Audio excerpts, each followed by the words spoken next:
Sweaty sack summer, Obi, is approaching, and it's time for the boys to prioritize, is how you say it, the comfort of your balls and your crotch. That's why the kings of crotch comfort, Manscaped, have spent 2 years designing the most comfortable boxer briefs out there. And let me tell you, I've tried these on. They're at my house. Thank you for setting up. They are nice on your nuts. Have you had the honor of testing these out yet? I have. And I what can can say you that say? it's the softest fabric of any underwear. It's true. Your ball, it's soft, and they have this little thing that cups your balls. It's really nice. Soft and tight. God, like it. So breathable that it's like gills for your groins. They even trademarked the jewel pouch. That's probably what you're talking about. Just hugs those nuts real well. It's so nice. You know it's serious, fella. I think it's time you listeners invest in your family jewels. So let the bulge breathe. And if you're like me, you always got a half chub. Get 20% off and free shipping by using the code Curfew at manscaped.com. Get 20% off plus free shipping with the code Curfew. That's 20% off and free shipping with the code Curfew at manscaped.com. Once the Boxers 2.0 touch your sack, you will Updogg, never go back. This is Jason Demers, and you are listening to Missin Curfew.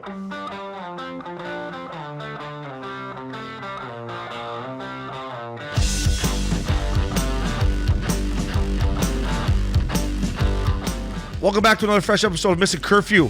I'm Shane O'Brien. And I'm Scotty Upshaw. The Updogg. This is actually episode 101 for us, fella. It is 101, baby. We just recorded our Seems 100th. like it was yesterday. Yeah, We did Uno Mero Uno. Our 100th episode. First of all, buddy, congratulations. And thanks for all your hard work. I mean, Of course. you Thank know, you. our 100th episode we recorded. We decided as a team here at Missin Curfew that, you know, we're going to put it out after the Stanley Cup playoffs. It's a look at not only me and Uppy, but Binger, Max, Hall Pass Media. You know, we touch on, you know, our start at 8 p.m. and then obviously, you know, our brother that we lost, Broadway, Jimmy Scoop Hayes. Well just said. everything that goes on to make a podcast. We don't know if you guys know what it takes here at Missin Curfew. I know you listen to me and Uppy's nonsense, and at least you get to see Uppy's good hair every week, but it takes more than that, and that's what our 100th episode is, and we didn't want to put it out during the playoffs. So. No, yeah, you touch on it, and I think it's a fun little charismatic version of some ups and downs and all arounds that we've had, and a little bit about the travel, and a little bit about, you know, when friends ask me, oh yeah, I'm thinking about doing a podcast, like what's it like, and is it hard, is it easy, what goes into it? Well, you probably get a little idea now. Exactly. Getting a little taste of this, so, you know, and we'll see, you know, we haven't quite listened to the recordings. We're going to see how our team really thinks of our antics. We're gonna get the truth behind what the boys think. Because we told them don't hold back. I got an idea how the boys feel about me, but I wonder how they feel about Updogg. They're like, this O'Brien's a prick, but no, it was great, Uppy.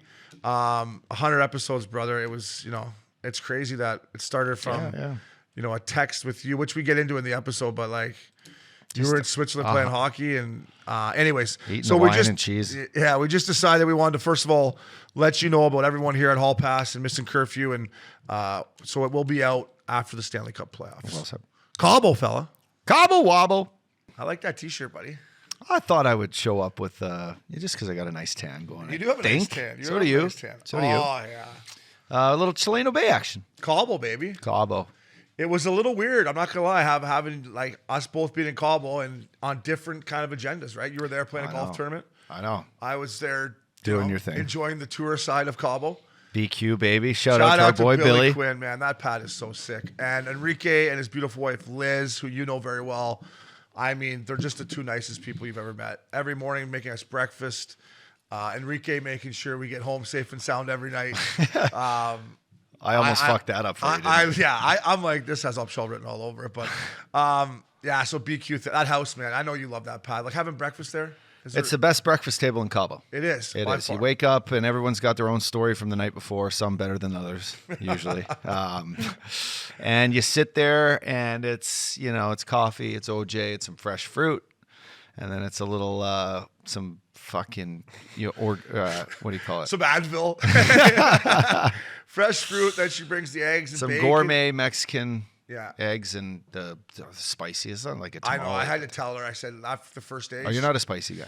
Yeah, she brought out the spicy eggs. The fire ass there would be trouble, huh? I was like, Liz, the next morning, I'm like, Liz, please, no spice, no spice. She's like, okay, see. I just want to say one thing about Mango Deck. How was that? I mean, trash. It's trash, but the best kind of trash you can have.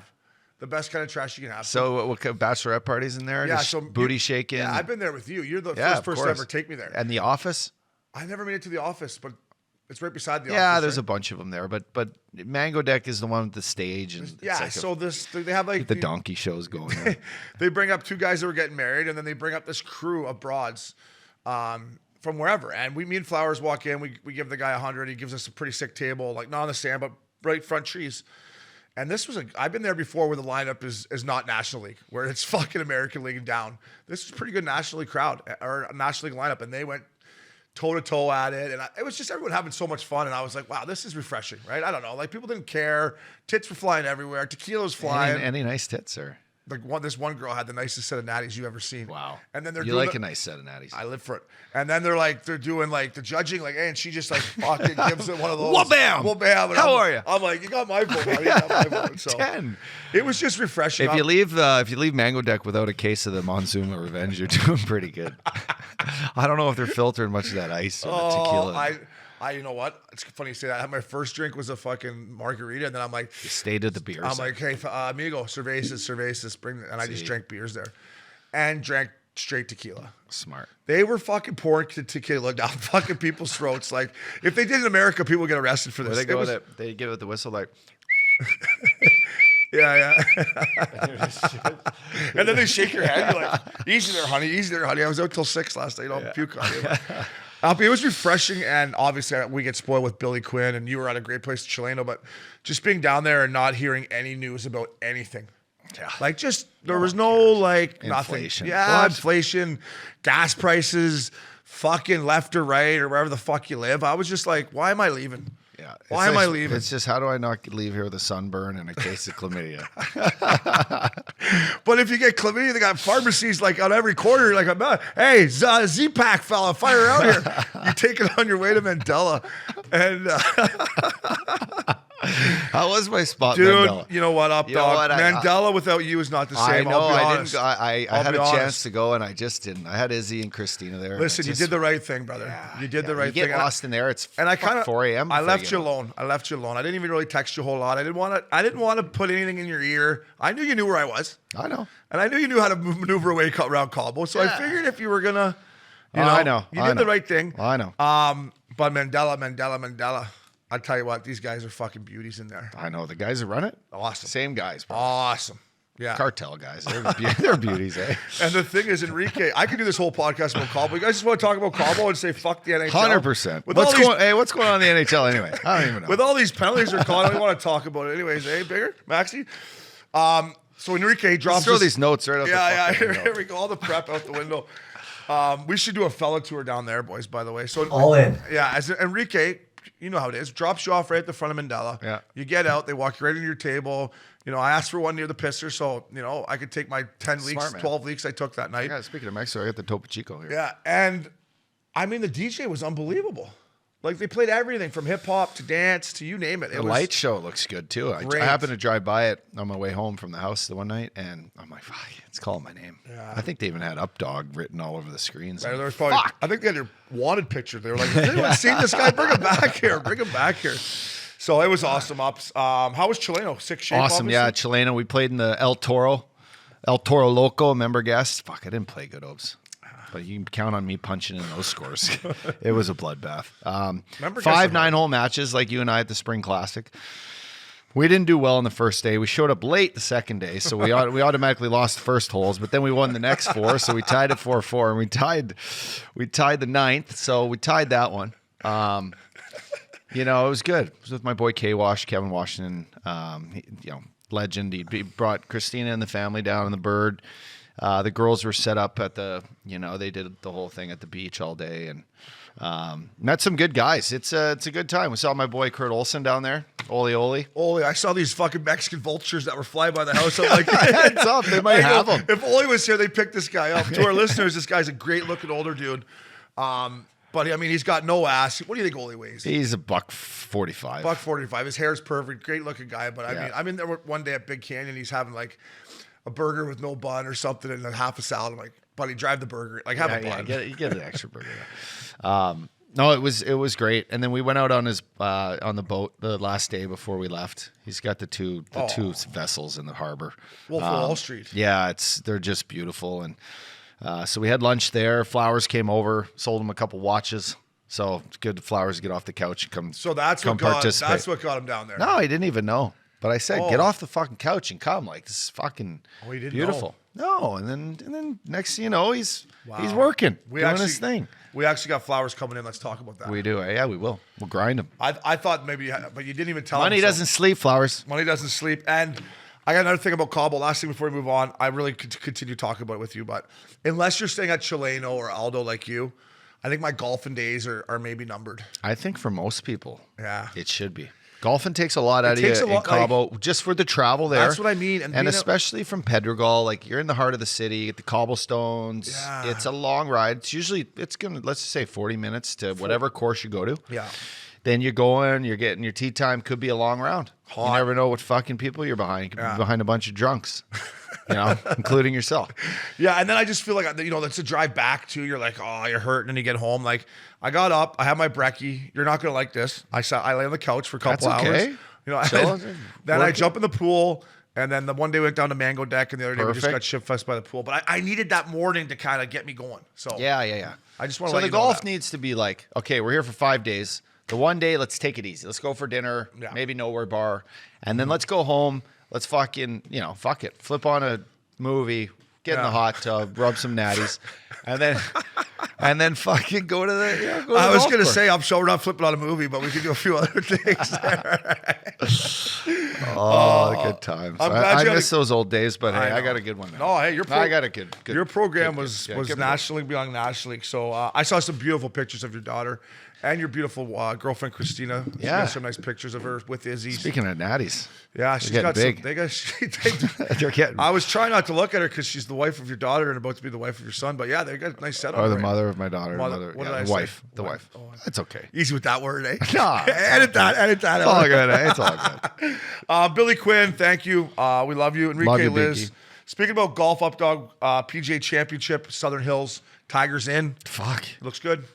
He does, right? Looks jacked. Did you see the interviews? Oh, I think they're today.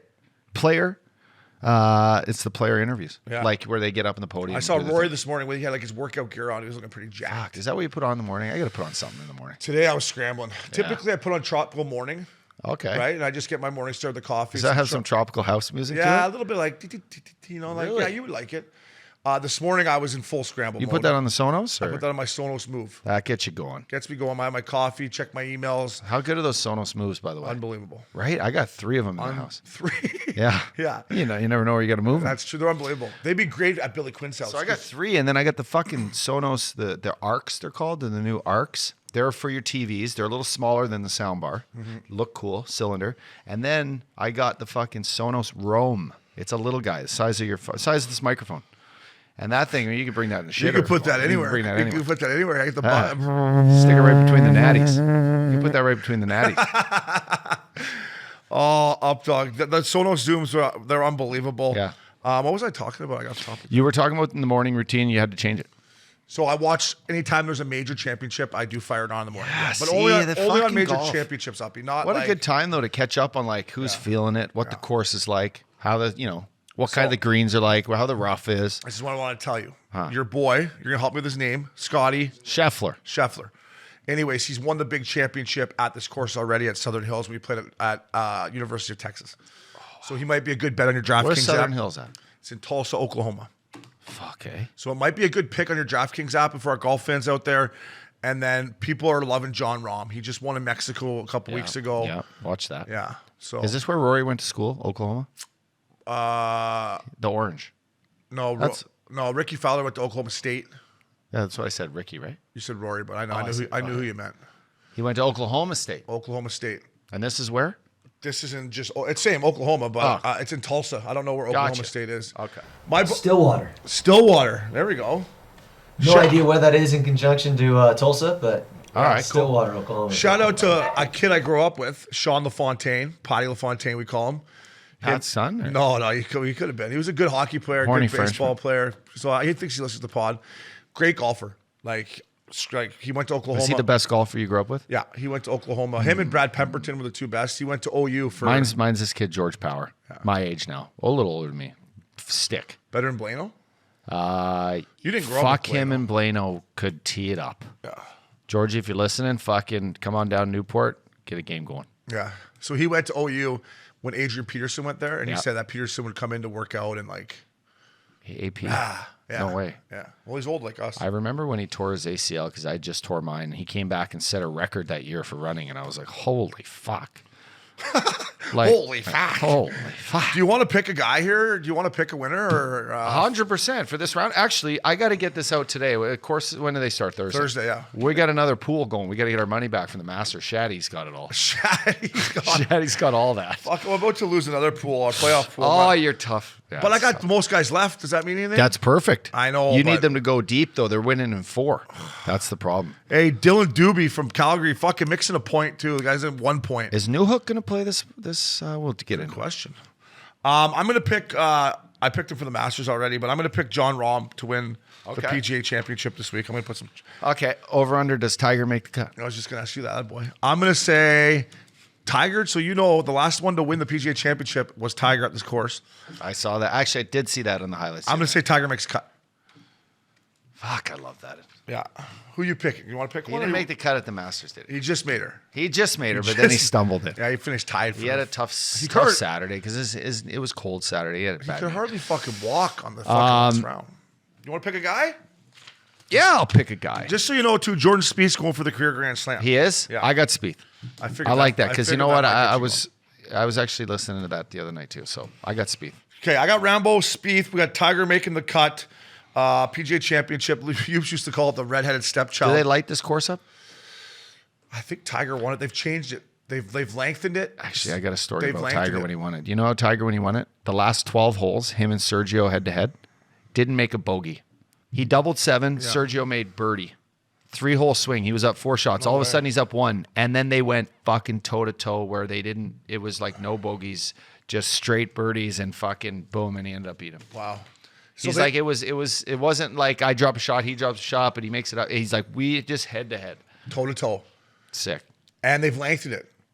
Of course they have. Yeah, Fucking Tiger was hitting chicken stick all over that place, but they've lengthened it. There's a couple holes up you like where the tee box is behind. Like so on 6th green, 7th tee, which is the smallest tee they've ever seen in championship history, is like right there. Like kind of remember the St. Gabriel where I hit that chili dipper back behind the tee. It's like kind of like that. So you got to like watch shots coming in, and Yeah. it's a cool course. It should be Yeah. it should be a good tournament. Greens are small, tight. I think it's going to be a ball strikers tournament. But the PGA Championship, Loops call it the redheaded stepchild. But it should be good. So, Uppy, one thing I want to just talk about real quick is the 99 story. I want to go over it first real quick because a couple of our loyal listeners. But, listen, they're fucking mutants too, right? I mean, they're out there chirping us about Josh Richards. First of all, Josh Richards, this kid moved away from home at 17. He's got fucking bananas in the bank. He's banging the hottest fucking broads in the world. So if you don't like, He's smart. He's smart. making fucking tons of money. He's sitting on boards of great companies. Yeah. He's not just, he realizes, and when I brought it up about the Lightning, sorry to cut you off, but No, keep your thought. cut me off. Is that he's like, fuck, I just don't want to be a TikTok star. Like, yeah, it's got me to here, but I'm only 21. I want to fucking chase it now. I want to use what I have built to not be a TikTok star. Yeah. So you got to appreciate fucking little fucker. He's smart. exactly. So for all you bitter guys up there that, have been married for 20 years and your wife's put as much weight on as I have and you're upset, take it easy. Take it easy on the kid. I mean, we're trying to branch out here at Missin Oh, Curfew. you think he gives a flying fuck? He doesn't give, but I He give a don't flying care. fuck. And it Yeah, was mostly yeah. people probably from Canada, and I love Canada. But boys, the kid's a legend. Yeah, like yeah. kids in Hollywood banging 10s, making millions. Yeah, yeah. Don't hate on him. I And second agree. of all, we didn't have Gretzky locked in. We had Josh locked in. They're like, oh, you bumped Gretter for this kid. We didn't bump Gretter. No, We wouldn't Gret's bump- gonna come on. Gretz, we had coming. We had Josh locked in, and we didn't want to we had to do it that day. It wasn't like we had Gretzky and said fucking beat Yeah. it Gretzky for Josh, but I enjoyed the chat. I did too. So He loves hockey. His Leafs lost. Yeah. He sent his parents to the game 5. I mean, come on, the kid's a They won game 5. Kid's a They lost legend. 6 Like and if, 7. if you really think what he did, It's great. yeah. So I had to get that off my chest because it was coming in hot That's and good. heavy early. As I'm glad the, you don't have to live with that anymore. as the week went on, the comments got better and better, right, Binger? Yeah, Maxie? Yeah, people came around. Help me out here. At the start, these guys were ripping. Oh, as soon as we posted it, people were pretty upset. Yeah. I guess who was upset after that? I was, Binger. I don't give a shit what they think. I know.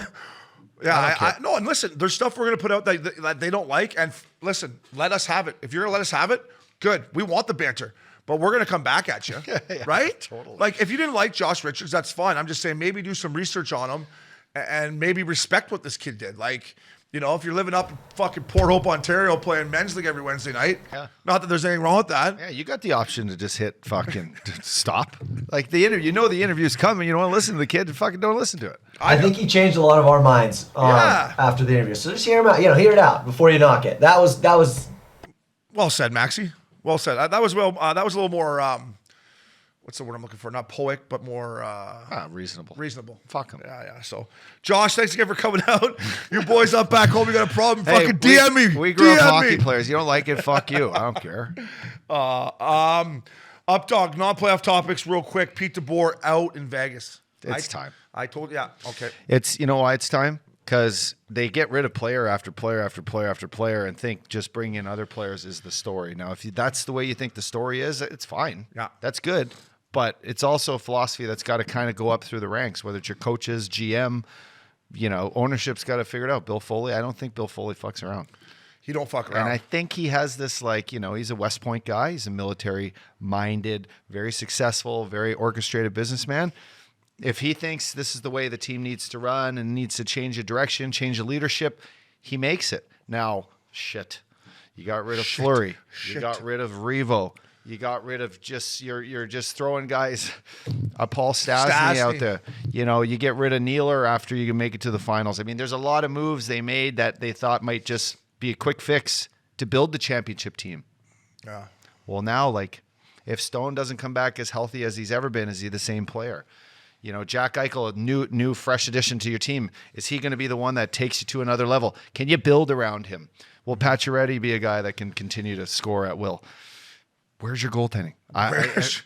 There's big issues. That's probably, and I would say this about, and I think Pete DeBoer's a good guy and he's going to land on his feet 100%. Oh, my God. First of all, their power play this year and the last 2 years was horrendous, like we talked about before. And the way they played this year, it felt to me like they were chasing the game a lot, right? Like they weren't really. You know what though? I don't know. They played knowing that they're fucked with the salary cap. Yeah. They know it was like walking on eggshells. Like shit, are we all coming back healthy now? Who's going to be the guy to get hurt? Because we need you to get hurt. Yeah. It's a weird thing. It's true. Crazy. You're almost like hoping a guy gets hurt because then it opens up room. Not hoping to get hurt, but you know what I mean. Yeah, I traded? Am I the guy? Yeah. Am I the guy that's gone because we're fucking $8 million over the cap or whatever the hell it was? It was like something like that. It sucks. It's not a way to go about a healthy season. No. You know what I mean? Like a season of just play hockey, let it all fall into place. The coach doesn't need to juggle lines due to the fucking fact that the guys are making too much money. It's a weird thing. And you know more than anyone because you're one of the best locker room guys. It trickles into your room. Yeah. A lot of stuff trickles into your room throughout the course of the year. And that would be one thing being like, hopefully not STD. Well, they might have, depending where you're going, part of the season you're in. Oh, God. Here we go. I'll tell you what, there'll be a few fucking STDs passed around the Battle of Alberta. I can tell you that. The boys up there, the girls up there. I'll tell you what, we're going to get into it. But that shaker outside the Salad Dome outside, that looks like where I want to be. Yeah, that looked like fucking Coachella. I just didn't see any O'Brien jerseys out there either. Shocking. I bet you. What's the over-under on O'Brien jerseys? Graham DeLette has the only one, I think. Oh, I can't wait to see that guy. Yeah, he's going to Tulsa for the... Is you want to talk about a guy that... I'll show you this pack job. You want to see a guy who's in the fucking National League or Updogg? Check that pack job. That's a guy that's been bouncing around the tour for all I would say to that's where's the coconut oil? he's got the 55 O'Brien Flames jersey in there, that's a foam epic. roller. What's that gun called, Updogg? That's the Theragun. Theragun, but no, that's the Hyper Ice one. So similar model. That's that just thing. You know what? You stick a pillow around that thing, you bring it in the bedroom, and that's good on. If you can't get one fired up. Yeah. But that's a guy that's been playing in the PGA Tour. Playing the fucking jungle a little bit. Great pack job by Graham DeLette. You think he's full over under? Is he folding his fucking shirts or is his old lady?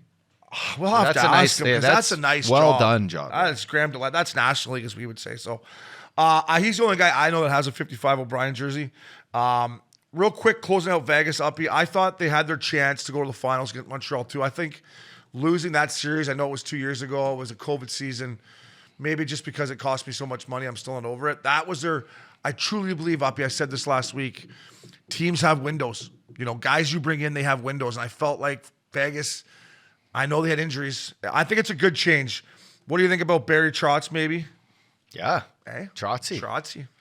Like, look at what Turk did in fucking New York. I'm so pumped for him. Yeah. By the way, I have him to win I did the future on the Coach of Jack the Year? Adams. Did he get nominated? Did they Hasn't come- fucking nominate hasn't come that? out- hasn't come out Should be yet. today or tomorrow then. Yeah, it should be today or tomorrow. What do you think my odds are to win that? I think it's pretty good. Pretty good. I think it's going to be Gerard Gallant, Todd McClellan, Daryl Sutter. Oh, there's one other guy. Who am I missing? That would be my picks probably. Dean Evison, maybe. Fuck. Like he came did a in and nice did a good job job. there. Right? Nice Dino job. did a good job in Mini. Like for a new coach coming in, taking the reins as a first time head coach. Like I like when they bring in they give the bump to like a rookie head coach. That's true. If it was me, my vote goes to John Cooper every year. I Oh, just Coop. give it to Hey, Coop. Coop. I just give it to Coop. You win again. I'm biased, but I just fucking give it to good-looking Coop. son of a bitch. I just give it to Coop. Have you seen a coach So calm. more calm and collective through a course of Insane. an up and down series than John Cooper? How much does that help when your coach isn't screaming and don't- who knows? But I think I mean, maybe in between the dressing rooms, he might yeah, have. I think it's all fucking orchestrated. Yeah, like Gee. he was standing there with his arms behind his arm. Yeah. I'm like, dude, Like on a tough call or even like he's the lawyer background. In him. Yeah, like, Hey, Coop. never show your cards. Hey, Coop. Never show your cards, Coop, huh? Coop, cool's the other side of the pillow. Hey, fella. They are in tough against. We're gonna get into that. And Coop, I love you, but you're not gonna love my pick, Coop. I'm sorry. All good things, Come on, fella. Trotzy to Vegas. That's what we think here. Montreal gets the first pick. Updogg. I had people saying it was rigged. Shane Wright. Was it rigged? Would you rig it if you're the NHL? Sure would. Remember a couple years ago, Lafreniere went to New York Rangers and Roberto Luongo tweeted out, that ball looked a little lighter than the other balls, right? Because it just like, Yeah. I mean, if I'm the NHL, I'd rig it. You want your best players in the best cities, don't you? Are they People going to might- keep that first pick? They're going to take Shane Wright, I would think. Shane Wright. Yeah, Not the Slovak. Shout out, played for my former team, Kingston Frontenacs. Oh, right on. I've only watched him play a little bit. I shouldn't give a full scouting report here on him, yeah. but to me, the only need our boy Butson. He's a little. We need Button on He's a for this. little slow, He's a little slow. but so was I. You know, I know you were. I You're a played, good I fuck. played 10 Seventh years. rounder, I right? played Sixth 10 rounder? years, 8th rounder. So Eighth rounder. yeah. Fuck. Do you think there's any way they rig it a little bit, or like no way? No. No, you What can't. did they pull out the fucking hairy dangly ball out of Well, the you can mix? make one heavier or lighter. No, what's the physics behind it? There's got to be people fucking thinking, okay, if this ball weighs more than that ball, and wham, up it goes, or wham, it doesn't go. I think they just got more balls in there. There's definitely more balls in there. Yeah, that they was had the their highest chance. percentage Yeah, too. 18.5%. People were just thinking it was rigged throughout my social media. I'm just saying what the people were saying, and we're saying no, it's not. I rigged. don't think so, but it should fall to the team that finished last place. Yeah. And if that team is hosting the, You know the what? draft, I'm going to give a little love to one of your former teammates here, Dave Backus. Backus thinks from the trade deadline, moving on, whoever finishes with the best record gets the first pick. So of all the shitty teams, of all the teams that are out of the playoffs, or all the teams that don't make the playoffs, the one with the best record out of the teams that don't make it, they get the first pick. So it keeps people putting in their good players. Keeps you having to play down the stretch. Fucking, is he that smart? I know he went to college. It's a pretty good idea, That is a good idea. right? To make After these, the draft, after the So after deadline, the you got deadline, 2 months. You got basically 20. whoever finishes with the most the points 25 gets the games. number one overall pick out of the teams that don't make the playoffs. God, but what if your team's just so god awful? So they get the first pick, and then everyone Now, else can tank. It would have to be like, I might have fucked that up a bit, because what about teams like Vancouver that were knocking on the door and stuff like that? Maybe it was the bottom 5 teams or something. He had a good idea. I think it was maybe the bottom 5 teams, just It for would so have to teams be don't if, tank. like if you're physically out of the playoffs, you go into like. Or fuck, what if at the end of the year they played like a little round robin for it? Yeah, that would be good for people to. That'd be good for TV too. Oh, did they take the standings down here on the NHL site? They did. I think he You're meant just the first overall pick. You're sitting there and you're like, please God, do not let fucking Columbus win this game. Yeah, I think he thought the bottom, basically the bottom feeders, so they can't just tank, and they have to play hard down the stretch. I don't know if it was every team that missed the playoffs or the bottom 5. No, But it was a good idea. there should be some sort of competitive edge, and it shouldn't be just given to the team that flops. But I'm convinced the NHL is the NHL, and you're never gonna like have teams just go out there and want to lose. But sometimes you know what it's like. Sometimes when you're out and you put young guys in, they compete harder than the guys that are there knowing that they're done, and it's just like our year in Colorado when we were dead last. It's the reason I got McKinnon. Yeah, I often looked at Joe Sacco and went, "Are you trying to fucking lose this game?" Like one night he had O'Reilly on the fourth line with McLeod and Bordelot. No disrespect to Cody McLeod or Patrick Bordelot. Bordelot is one of my favorite teammates ever. McLeod I got nothing but respect for. But you're gonna put Ryan O'Reilly on the fourth line with those two guys? Are you trying to lose? Do you want to get fired? Right? Like, and you're playing Greg Zanin fucking 26 minutes a night here? Yeah. You can hear him for 48 minutes a night. Congrats to the Montreal Canadiens backs. We're gonna hit backs up and get the full idea. I'll straighten that out, listeners, and get his exact idea. Is Bax enjoying his the ventures on NHL Sirius Radio? Yeah, I think he is. He does it from his laundry room. Fuck. Yeah, he's right in the laundry room. Good smell in there though. Probably bounce. It smells like I like doing it with backs because he's old school. Yeah, for sure. Right? He thinks the game a lot like me and you. Yeah. Yeah. Oh, we bring him in. Yeah, he lives here. I know. He's right up. Fuck, he's my neighbor now. Yeah, he's in Newport Heights. You're up there with Him all and the, Chatty. you're up there with all the people. I'm the family kids. crew Yeah, now, man. Come on. I gotta tell you, a couple times at night at Cabo, I moment of silence. Moment of silence for Updogg. His jersey's hung in here. Pointed to your jersey, and then I went back out and played. Listen, we were shorthanded without you. I hope you know that too. I know. Yeah. All right, Hart finalist Updogg. McDavid, Matthews, Shizherkin. I would have went McDavid, Matthews, and I would have thrown Roman Josi in there, just for what he did. Listen, Hubie and Johnny Gaudreau, you got snubbed, boys. I mean, Johnny Hockey and Hubie both could have been in there. They both deserve it, especially Johnny Gaudreau. I know. Listen, we all Hubie, Hubie, they got snubbed, but and there's no like most assists or most plus minus, right? no. What would have been your three finalists? I mean, McDavid is just he's in every year. He's too good. Too good. Like you could literally just argue he should win this again. I think Matt. Yeah, you're right. You could argue that he's just kicked everyone's ass in points, and that's Matthews was 60 goals. Yeah, I think Matthews is going to win it, which I called. Yeah, I think you did call it. Fuck. But who would you have? Matthews, McDavid, and then who would you put Hubie in there? I said before I'd have Hubie in there. I said on NHL Network. You know what? Yeah, Hubie. Yeah. Johnny G though. Johnny Hockey. What a goal. Dude. Yeah, we're gonna get it. Good for you. Wearing the A. Good for you, buddy. He's playing great. Calder finalist. Mo Sider. This kid fucks. I don't know if people haven't watched him play in Detroit, or if you want to watch him play for Germany in the World Championships right now. Our boy Trevor Zegras, this kid. I mean, I love this kid. I love him. Z, I fucking love you. Yeah. He said, I can't come on the pod. He's like, I'll be laughing too much to you guys. Like, that's what he said. If I come on, I'm just going to be laughing the whole fucking time. I said, yeah. He left today. He flew home. I know. I don't think he's coming on. And then Michael Bunting, too old. Shouldn't be him. Too old. 26, too old. Done. I would have went and you're playing with Marner and Matthews. Sider, and Lucas Raymond from Detroit. No disrespect to Bunting. Had a great year, but you're 26 years old. You're a man almost by then. It's just... Yeah. Updogg, we had Bo Byram and you had Spencer Knight. Neither of them got any love. They were both, Bo was hurt, Spencer, but Bo Byram, I mean, he's playing great right now in the playoffs. You think our boy Zegras can win it or what?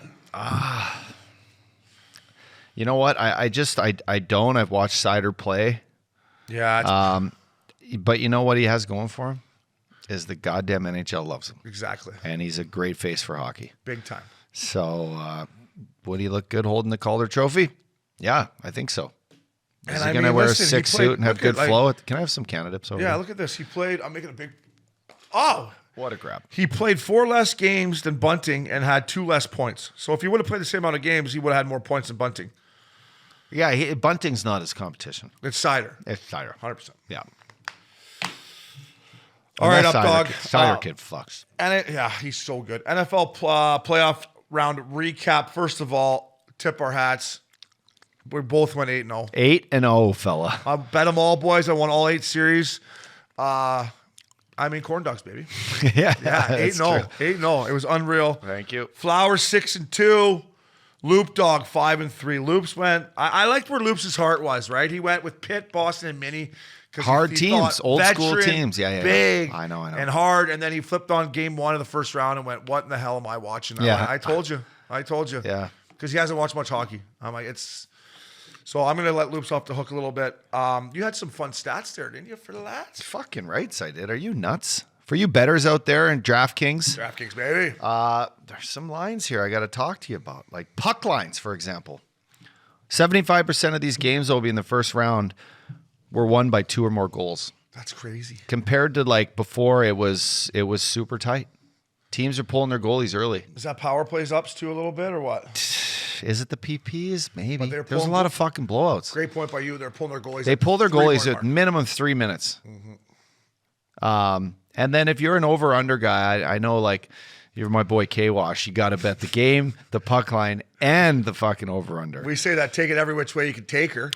31, 18, and 2 went over the posted total. I bet. Of around 6.5 goals. Now the Calgary series, 5.5 was the over-under. And those fuckers were going under a lot. There wasn't much room. That A fucking lot. The last game was 3-2, so it was push. It was a push. No, it was still under the post. Still under the post. Was it 3-2? Yeah, it was 3-2. 3-2. What a What a game. We're gonna get in. Let's get into that. But So if you like the overs, overs. bet the games. Fuck. DraftKings, baby. baby. They're everywhere. Updogg, our first segment, our next segment brought to you by our good friends at Goodlife. Promo code Curfew. It's our segment this time of year, just called Tea Times. Tea times, baby. You got the Chileno Bay T-shirt on. I don't know I if was golfing. I don't know if the boys can get on there. They got to buy a lot, but I mean they can play. They can play somewhere. Toronto Maple Leafs. Listen, they played good. They did. I honestly thought they were going to win Game 7 because Tampa, to me, through the course of the series, they looked a little tired. But Tampa got it done. I mean, There's one reason why. I don't know. His name has like 12 different syllables. Vasilevsky. There you go. Yeah. That's the reason. I bet on the goalie. Yeah, I took and then Tampa's I parlayed it with everything else that could happen, and I won. Thank you. But they ran into a team that just is destined to show up in these big games. No, I know. And like talking about Coop. Listen, I like Sheldon Keefe. I really do. I think he's a good coach. I'm not going to put it really on Keefe. I'm going to put a little bit on Kyle Dubas, the way he built this team. I think they're better. But, like, the one thing Sheldon Keefe said, like, I think we got way more respect in the handshake line this year than every other year. What? You're out. Every guy I told him I shook a guy's hand, I shook it like, fucking sayonara, fella. See you later, bud. Let me know if you need a fucking club in Hollywood. I'll text up and get you in. Like, it's like, you're out. You're fucking out. You're out. Yeah. Get the fuck out of here. I saw him talk to Coop. He's like, hey, go get 3. Yeah, like. You fucking got beat. I get what Sheldon Keefe's saying. It's I'll be bad. like, are they better than they were 4 years ago? Yes. Yeah. Fact of the matter is, they lost another game 7. You've played in game 7s. I never played one on the show, but I'd like to think if I played a game 7 at home, I'd fucking win that hockey game. No, or So hard, bud. They're cursed. They are they cursed? They're cursed right now. They can't get out of it. They get the best. They're fucking on paper the best team in the league. How'd Mitch Marner play in your mind? Mitch Marner, I thought was exceptional. Was great actually in the first 5 games. 6 game, he was all over the place. Now was he like say? Get fucking punched in the face. How's your black eye? Yeah, like I just don't think he's engaged enough. He's still not for my that liking. guy. I It's know, like, but the team knows that. I know. Can't expect him to go out and do it. But you got to do stuff that. Yeah, I know. You're not supposed to do. Like the one year in Vancouver, I scored 2 goals in the playoffs. I wasn't supposed to do that. I scored fucking 1 all year. I got 2. I know. Yeah, you got to You're step someone up else and is supposed play to block above. a shot and fucking Kyle Wellwood. You gotta block play a shot, above your- get punched in the face. Like Marner, go pull up some clips of Kyle Wellwood back in the day and watch Welly play. Welly was just as gifted as him offensively. Oh yeah, big time. Get in there a bit. Like for me, I still didn't see that. I feel bad for Austin Matthews, man. I feel like he deserved to win. He played unbelievable. He hit. The way Austin Matthews played in game 5 physically was maybe the best game I've ever seen him play. Yeah. I feel bad for him. Was that the rebound goal from Marner that he just did? What a selly. What a selly. What a selly. See, it's too bad though, because even though the selly and the goal is so nice, you're done. You're golfing. Listen, they have Sucks. a great hockey club. They're fun to watch. And for those people in Toronto that pay $300 to go to a regular season game, I'm sure most nights they leave, they're satisfied because they are an excellent team to watch. Yeah, for sure. Our boy Rick Rowley didn't jump off the CN Tower. I tried to tweet. He's still kicking. Oh man, I honestly, I thought The whole thank you video he did, like, oh man, the guy went everywhere for his team. I know. Fucking went to Brazil and prayed for the fuckers. I thought they were going to, I just felt like they were going to finally do it. I still took Tampa because I had them in the series. I just thought, and it was 2-1. I thought they needed one more. I'm like, Tampa needs one more and this is over, but they hung on. And you want to talk about fucking winning mentality? Sorelli blocking a shot. I know. Like, it was guys getting in the lane. Killorn, Point. Pucks out. They're doing it. Pucks yeah. out. Even Cooch, man, he gets in there. Yeah. Cooch is banged up. He's skating like, he's not, I think he's a little dinged up, isn't he? Their team's dinged up. Yeah. Team's dinged up, yeah. Tea times for the Leafs. Go play national. Odog or Camilleri get shot national. Boys, go play their hardest track ever. Great Glen track. Abbey. I wonder if Glen Abbey's still kicking. Tough track. Pittsburgh Penguins. Might have been the last dance, Updogg.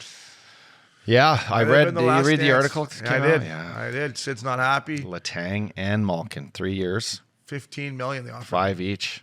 3 of the best fucking players ever to play the game. Tough. Crazy. Who offered him that, Ronnie?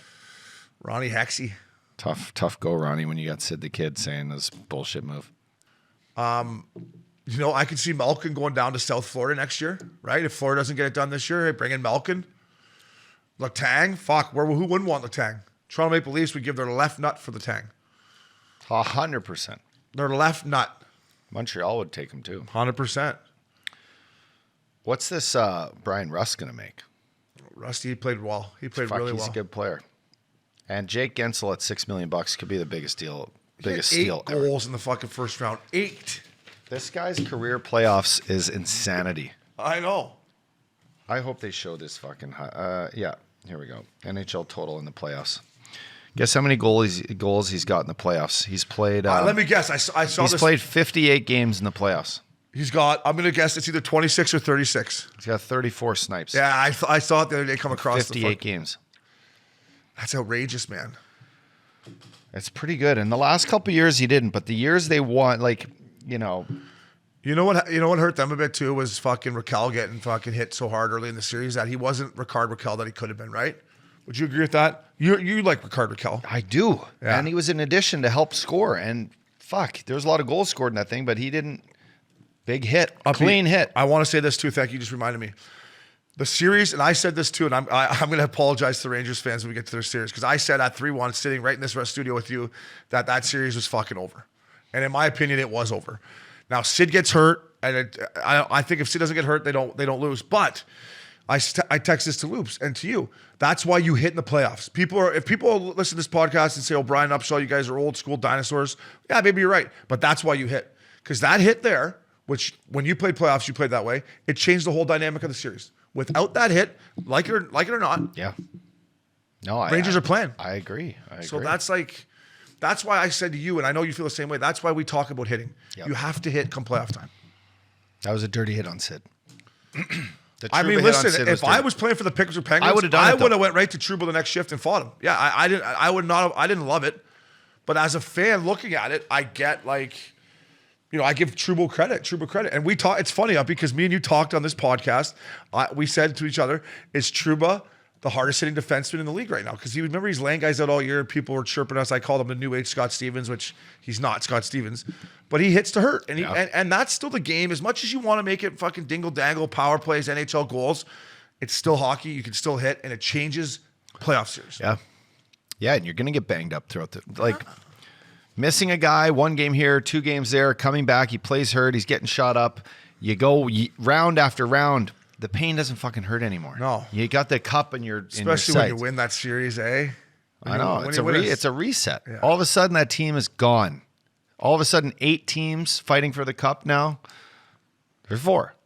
You know, it's crazy, but it's just you know what? It's funny you said that sunk into me today, too. I was watching The Point last night with our boy Bucci.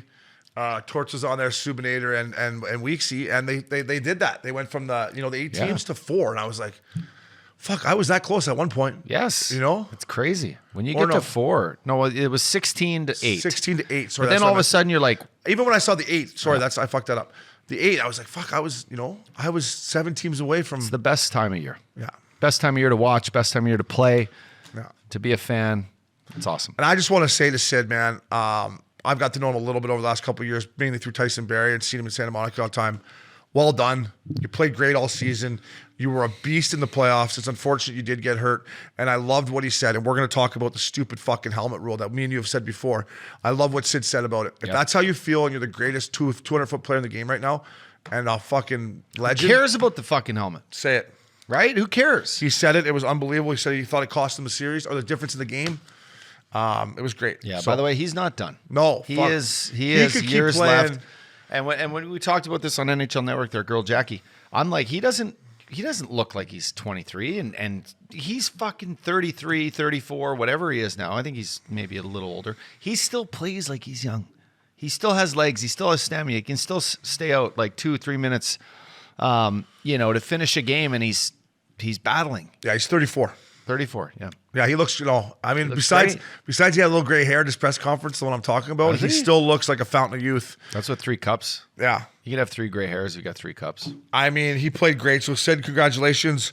The Minnesota Wild and your boy Dean Evison, they're teaming it up this week in Mini. Where would they play? What's a sick course in Mini you could play? In Mini? Yeah, there's got to be a couple nasty ones there, right? Yeah, we'll find a couple. Yeah. Yeah. So who lives in Mini? I don't know, Sid? but they're looking. No, I'm saying the Minnesota Wild are looking. They're done. They're looking for a place to tee it up this week. I thought the rules in the playoffs. Listen, kudos to the Blues. We'll get into the Blues, but I thought Delorier was a non-factor. He couldn't get going. Even Foligno's physical play, Greenway's physical play, and Fleury wasn't great. And the only thing that I didn't like Dean Evison did all year was stuff Talbot in there for Game 6. Like I didn't love that. But I didn't love it either. Yeah. You're running with Fleury. I mean, he played good, but that's what happens when you don't like. I think, they lose game 1. I think you automatically go to fucking Talbot. Like I thought it should have been just go to him right away. Give them both a taste of it and see who had the hot hand, and then let one guy kind of 100%. That's kind of the way you can't just because then you are going to get put in that spot. If Dean Evison said before, if me and you were if we were the coaches and you're that coach and you said to me, Obs, I'm going with Fleury, I would say, okay, are you going with him for the whole time? Because if not, then we better have the other guy ready for game 2 if we lose. And if you said, no, I'm going with Fleury the whole time, then you got to ride him till you die. You got to play Fleury in game 6. Yeah. Or you throw Talbot in game 2, like you said, and then they both realize that they're in this series. Yeah. The year I was in St. Louis, we ran with Brian Elliott the whole way. Yeah. And then we got to San Jose and we ended up going down 3-2 or 3-1, and we put in Jake Allen. Said, fucking Jake, come on, we need you. Boom, he wins us a game. Now we go back. And did we go to Jake Allen again? No, I think we went to Brian Elliott. We went to Elliott. Jake got us the win, and we went back to Elliott, and he played fucking great in the game 6. That's a good point. You're looking for just to spark up the team. Get a spark, but this is his run. Was that game at home or away when they? We put him in at home. Yeah. And see, then that's we went on the road. That's again different. That's different too than throwing him. Hey, we're going into St. Louis, Talbot. Fucking go in there for game 6. Like I would have been like, fuck you. Yeah, no, I know. But I love Dean Evison. I think they're going to be right there. And then last but not least, the LA Kings, Tea Times. Fuck, they're probably playing Bel Air with Stoli, eh? And if not, come down to Big Canyon. Yeah, we'll take you boys out. I thought, listen, Todd McClellan, buddy, great job. I thought what a series they put. I thought they were going to get smoked. No, Kempy played great. Kempy's a star, finally. Yeah, he played great. Iafallo played great. Their squad, good D. Meat Stick played. Yeah. Got in there. He was in there. I mean, it's a successful year for the Kings. I liked how Meat just kept his composure. He didn't do anything dumb. He didn't take any dumb penalties. Yeah, I was hoping he was going to do something dumb. I know. And he might have had to at any of the games. Got out of control. No, but he didn't really. There were a lot of close games. In all seriousness, it's a great point by you. I mean, he when you're in the playoffs and you're a guy that plays on the edge, you have to find a way to not go over that edge because you don't want to let your teammates down. And he didn't do that. He played under control. So you're right. To Brandon Lemieux, aka Meat, way to be a pro. By the way, you were in Cabo. You might not have seen this. You see my tweet that I wrote? What I said? Edmonton Oilers lose this game. Yeah, that was a fucking tweet of a tweet. This could be the last time you said either see this will be.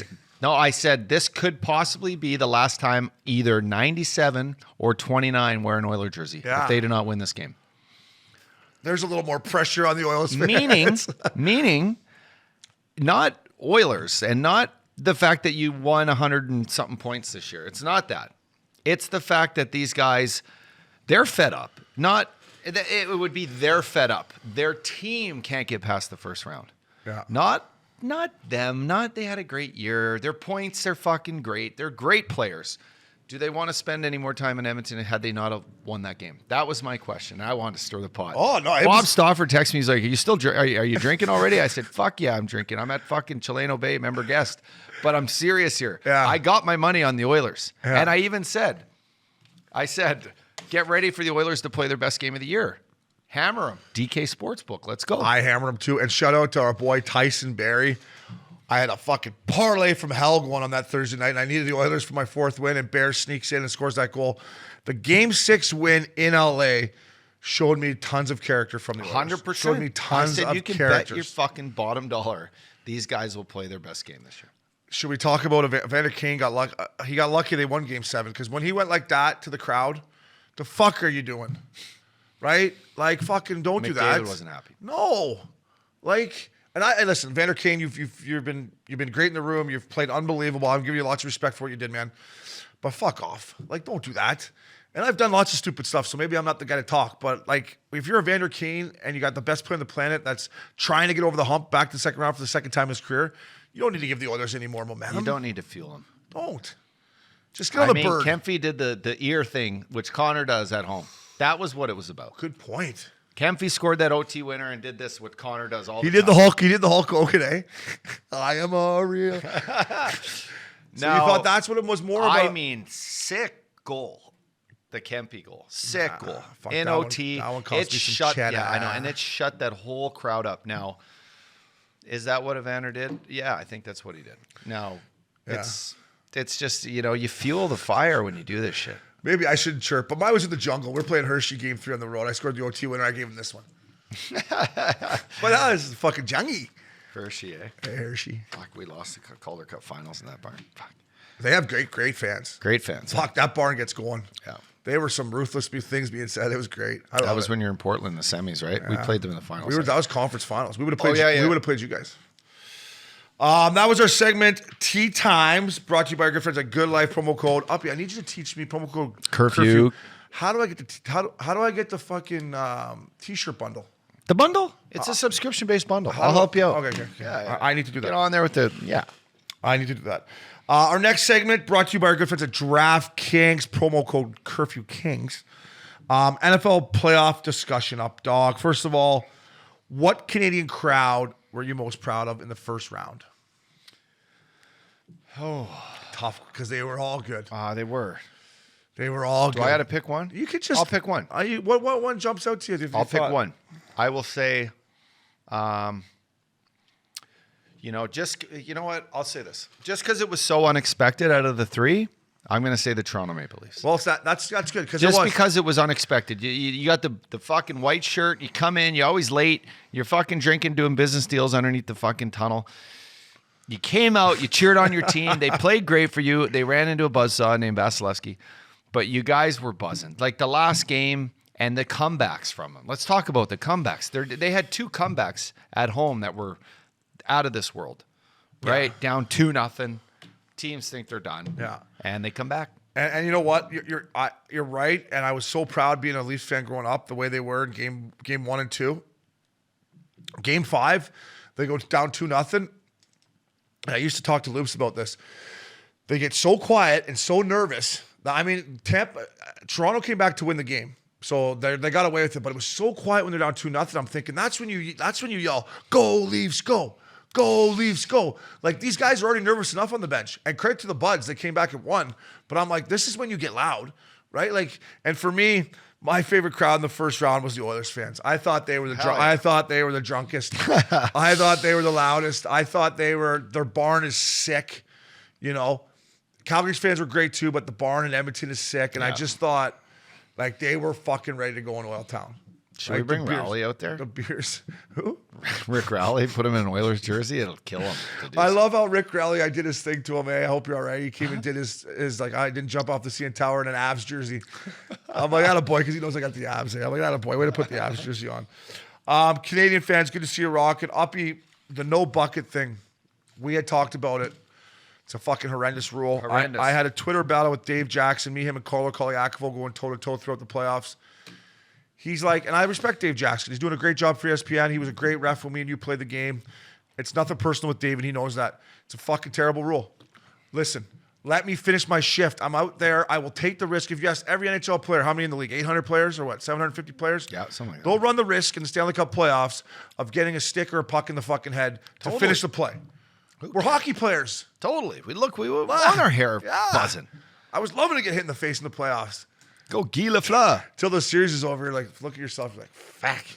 How am I going to go to Hollywood with Uppy and Luke? It's a good beatdown, though. I like when your face gets beat up. Beatdown. Right? In the playoffs, you get cut up and your lips are all fucked. This one hurt. Black eyes, your ears. Man, I got hit in the ear one time. It was black. In the playoffs. The ear's tough. Try laying on the pillow with that. I got hit with a fucking puck in the ear at a practice rink in San Jose playing for the Flames. Bob Hartley. I thought you finally went stick on puck. I'm like, fuck you, you fucking You're going to go butt. knuckles on your nose. It was a Sunday. We shouldn't even been practicing. Made us go to the stupid rink.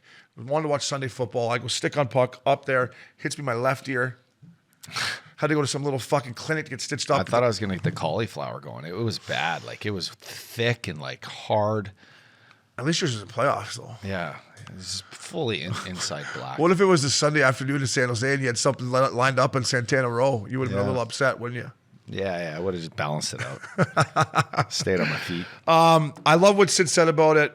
You feel the same way about the rule. Let them play out the shift and then change if that or whatever. Yeah, like it's the same thing as a stick. You lose a stick, like you still get to fuck around out there, especially when you're forechecking the goalie. And you ask one NHLer, and I know the answer. I don't have to ask you.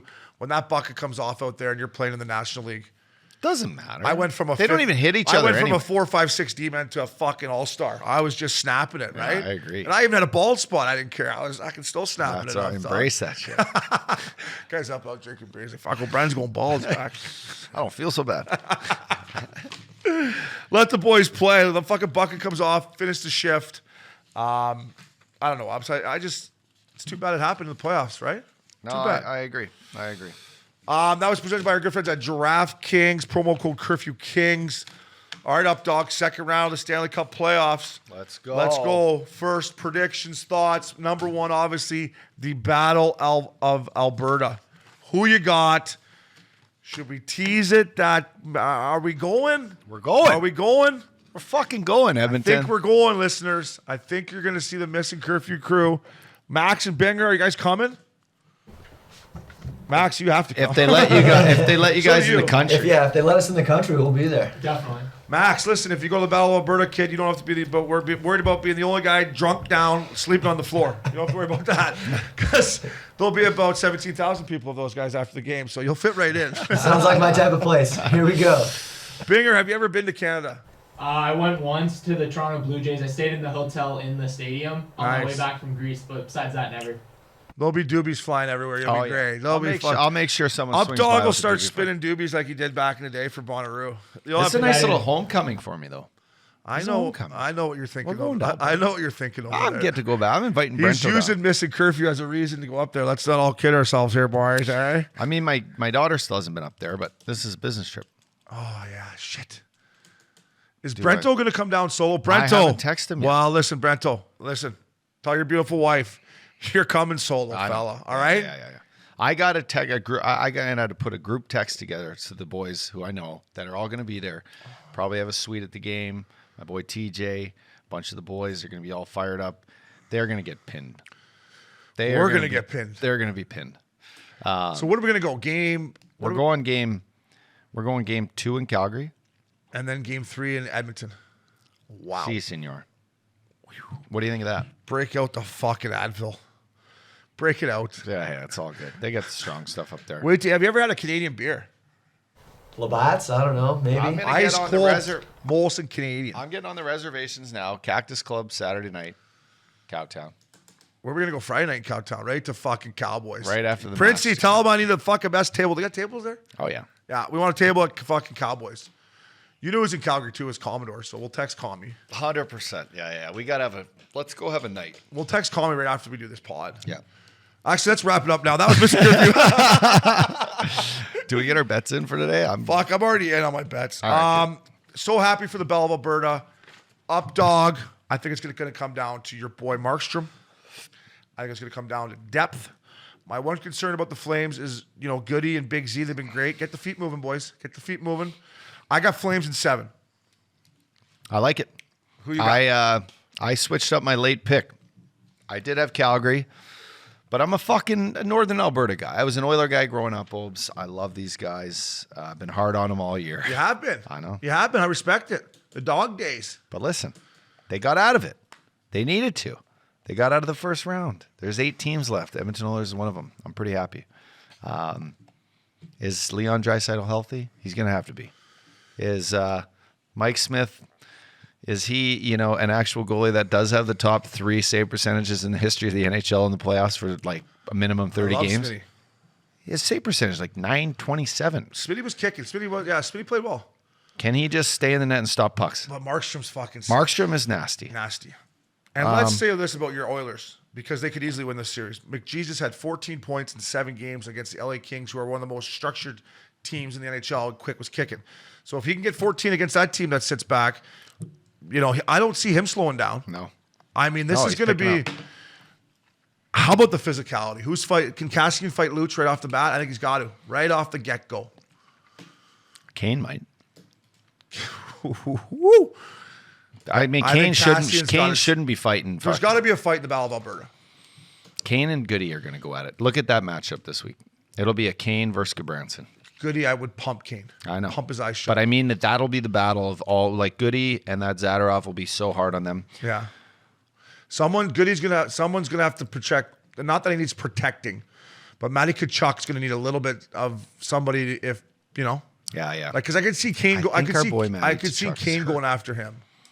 I think Tkachuk is hurt. Fuck, what a goal he scored in Game 7. Fucking short. That was short side titty, boys. That was a good goal to go 2-2. Like they were. I mean, unfortunately, it wasn't looking good. Fucking Battle of Alberta. This is great. It's great. This is great for hockey. I got Flames. Updogg's got Oilers. I got Oilers in 7. Sunshine State Fuckfest, named by the Updogg himself. Tampa, Florida. Coop, I'm sorry, man. I love you. This kills me. Kills me in my heart to say this, but I just think, and man, I hope you prove me wrong, Coop. Stammer, Killer, Patty, Pears. I love your whole team. I think they're going to run out of gas. I think Florida got a little wake-up call, like, holy fuck here. Like, let's not forget, Florida was down 3-0 in Game 5 ups.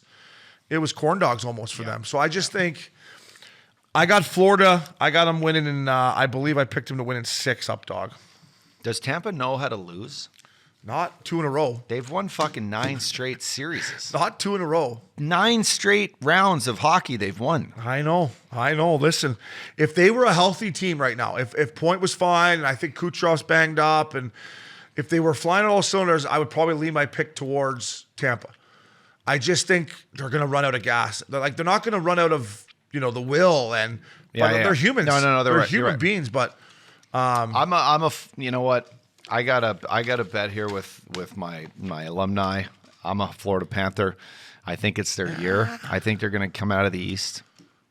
I think they proved a little adversity was good for their team in the first round. The way they came back against Washington, they were backs up against it.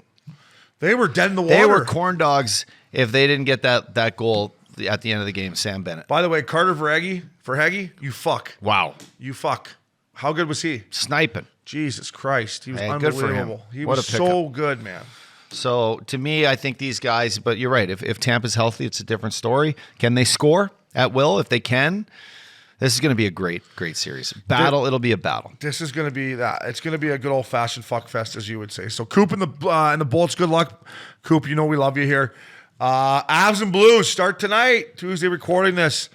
You talk about this is where we can look across the table at each other and be like, all right. You talk about alumni? We got alumni here, all buddy, right. but it's on the opposite squad. I mean, I played an alumni game in the Colorado Avalanche. Hey, Uppy's played more alumni games for the Avs than I have, and I played there. I'm bet with my Blues. You want to go first? Listen, St. Louis, what you did against Minnie, step up. You guys are men. Yeah. Binnington, run with it, baby. He's got good style. No, run with it. And then, I know, you know run what? with Torrey Krug, come back. We need you. Schenner, keep playing hard. Fact Daddy, Perron, Sod, Thomas, Kyrou, Bobo. These boys are fired up. Come on, how do you not like that squad? I love that squad. Right? It's a little upsetting that they got to play. I love Ryan O'Reilly. Yeah. Ryan O'Reilly, I knew he was going to. I had a couple beers with him, a couple JMOs with him after Gretzky's game, like we said. I saw the look in his eye, the eye of the tiger. He played unbelievable. He's going to play unbelievable again. I just don't think, and I could be wrong, and I fucking wagered a lot of fucking money on this, so I hope I'm not, because the line in this series, whoever made this line, it's an absolute joke. I got him at like minus 410 or something. Like, it's a way closer series than that. Like, the St. Louis Blues, if anyone can beat Colorado, it's them, because they can lock it down. They got depth. You know, Binnington, Krug injury hurts. I just think Nathan McKinnon's a man on a mission. I think Landy. I think the rest, typically on a sweep, it would scare me. I think the rest is good for the Avs. I think Landy's probably feeling good. They're hungry. I took them tonight. I got the Avs. I'm saying in 6 just because I think the Blues are good. I really think they could beat them in fucking 5, but I think it's going to go 6. I got the Avs against you for a bottle of Jameson. Jameson. Is that the new blend? It's a new blend. That's our drink. Jameson. Jameson. That's my 2 things. favorite things. I can't wait to That's not my 2 drink. favorite things. I can't wait to not drink that. 2 of my 3 favorite things. You've drank Jameson before. You have a bottle of Jameson, Jameson after. Yeah, that's true. I'll bet you a bottle of Jameson. Deal? 2 bottles to 1. No, I knew you were gonna fucking do. Are you nuts? You just gave me the fucking. Okay, listen. You just gave it from your heart as an alumni. While you think you're gonna win and you want odds? Well, fuck. Vegas is not that dumb. Come on, man. All right, let's go. It's the Stanley Cup playoffs. I know. Come on, bud. Come on, fuck. Ball of Jameson. Going to be a great series. Good luck to both squads. Last but not least, Hurricanes, Rangers. To Rangers fans, you've been lighting me up all week. I apologize. But if Crosby doesn't get hurt, that series is over. However, they found a way to win. Chris Kreider, I went from not liking you to I fucking love you now. When he took that iPad in Game 6 from Zibanejad and fucking threw it out the window. I loved it. Chris Kreider, you're now one of my favorite players. I love it. Give me that thing. Fuck off. Like, I was like. Well said. I'm so happy you brought that up. Yeah. Because the whole time I'm like, that should be done every time some kid grabs it and like complains that he missed on the breakaway. Yeah. Fuck off. It's Game 6. Take that iPad and throw it up in the fucking nosebleeds. So I talk about a guy, like, remember I used to chirp him? That's so good you said that. I love him now. I love him. I still don't love his style. Like, his goatee's in one, but I mean, I could play on my team. His goatee's in one. Don't you think it is? Yeah, like I don't know what he did this year is crazy. I still we battled hard. I'm not a big fan, but now you like him. Yeah, but now you like him more, right? Yeah, and you know what? God bless him, man. He found a way to stay like elite and fucking find a way to score goals. But you're right. No one. I watched that Calgary and Dallas series. That Pavelski, he goes to the front of the net. He tips every puck. No one hits him. No one does anything. Wear a pair of flip-flops in there and just start tipping. Are you really getting that many penalties if you cross-check the guy in the arms and shit? Yeah, they're calling you. Wow. It's a joke. You would have had fucking 50. Fuck. You would have had 50. It kills. You'd be living at Chileno Bay. Instead of just wearing the tee, you'd be living down. I got the Rangers in 7. Ranger fans, I'm fucking in. I got you in 7. Gerard Gallant, can I tell you why? I think Shesterkin was nervous. It's human nature. He's just got nominated for the Hart. I think he's going to be like, whew. I think they're all going to take a little sigh. I think Shesterkin's going to kick. Freddie's not coming back. And I think the top-end talent of the Rangers is just a little bit better than the Hurricanes, but the Hurricanes have more depth. I know why you're picking the Rangers. I want to go to New York. I know. You don't want to go to Carolina, do you? Although I don't really want to go to Carolina. Nice golf courses. Yeah, if we go to Carolina, we're bringing our twigs. 100%. Yeah. I thought about bringing them maybe up to Edmonton. Well, we could play golf after the game in Edmonton, right? It stays light till, is it not that quite yet? We're not there yet. The end of June is the longest day. What's the weather like up there? Is it nice? Fuck, it better be. Nice. We'll go up there, it'll snow or something. I'll be in shorts, it'll be snowing. You just don't have to worry about sweating if that happens. Yeah, you'll be good. It's prime time for you. What do you got? I got Carolina. How many? I bet them, and I took them in, you know what? I just like Carolina, man. The speed, the coaching, speed. Can the goaltending hold up? I got him in 6, Obs. Hurricanes in 6. That's a good bet. That's a good bet. So Updogg, I cannot wait to watch the second round here, buddy. It's going to be interesting. As much as I hated the penalties, and I'm not going to get into that every week because people are probably sick of hearing it. But you got to give the NHL credit. The series were close. Yeah. What do we have? 4 Game 7s or 5? How many we fucking have? We had 5 Game 7s in the first that's round. Pretty it cool. had to have been a record. Yeah, 2 Game 7s with the OT. The last 2. So good. It was great. It was great. God, I will say this though. I'm watching. Hockey. This is the last thing I'm going to say about the penalties here on this pod today. Not just for today. I'm watching these overtime games and I'm like, don't call that. I know. Don't ruin this. Don't ruin it. Yeah. Don't. And even the players are looking like, fuck. Do you think the call on Sagan was the right call? Fuck, I felt bad for Right, so did I. And he hooked him. He just missed one too. He went to the net and it hit his foot. I had him for my winner for Dallas if they would have won. I picked it with Cody and Loops. You know what? It's tough. You're right though. That that's one- the way hockey is in general. Like in hockey, in overtime, watching a double OT Game 7 game, you wanted to be done 5-on-5, right? Yeah. Like even the Panarin goal, and I'll take it because I fucking had the Rangers. Yeah, I know. But Me too. Panarin's like, yeah, the refs fucking I kinda know. gave it Like away. I think for me in overtime, unless it's right in front of the net and takes away a scoring chance, or if a guy gets stuck in the face or something, you got to call that. But, anyways, it was a great fucking first round. Can't wait for the second. DraftKings top titty. I couldn't get in it because I was in Mexico. I was texting Maxie. Maxie's like, "You're in Mexico, bro. You can't get in." Winner, C. Tim's 27, 185 points. Then we went A-Hall. A-Hall, he's a playoff guy in top titty. Princey, Binger, Maxie. And like I said, we were in Mexico. So this week in top titty, get in. It's playoff time. Oilers, Flames. By the sounds of it, me and Updogg will be there. Rangers, Hurricanes. Top titty, get in there. Playoff edition. How are you? We got Flowers coming on next. Is that who we got coming on? I don't know. Do we? It's his week. I think he wants more. He wants more. You know, he wants more of a responsibility here. We'll see. Let's see how he does in I'm studio. I'm still not convinced. He's hurting. Is he? He's gonna come in here hurting. It's fucking He slept Tuesday. he slept like record amount of numbers yesterday. Wow. Snoring on the plane. It's gross. Did he have his dog with him? Rocky didn't make the trip. No, No, he didn't. No, but I mean back here. he went and picked Rocky up. Yeah, He was probably licking Rocky's ball sack. That's why he was. So we got or Larry. lack thereof. We got Larry Flowers, and then Updogg's got us a great guest, Jason Demers Beauty. Lip boomers. Oh, lippies. Updogg. I know the promo code for this one, baby, because I am on the website. I just put in a massive lip boomer order. The candidates from Humboldt County, California, with their new collection, the Humboldt collection. The new collection. I don't want to beat down the old collection because I love the old collection too. But this new collection, the double G4, the Skittles, the clean peach. The double G4. Is this why I feel a little tingly? Oh yeah, tingly fella. Right I down love into them. the nutsack. I just made a nice little order. But you know what? I pump in Curfew Cali, booyah, discount, shipped right to my house. Didn't take a while. The new Lip tins, boomers. the new tins are amazing. You put that little chew thing when it gets a little too sticky. Icky, You icky. fire it right in the top. I'm going to sauce this right over to my partner here, Shane O'Brien. Look at it on the tape. Look at that. Do I have it in here? Let me see.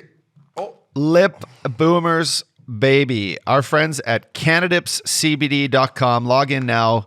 Curfew code is Curfew Cali, baby. Curfew Cali.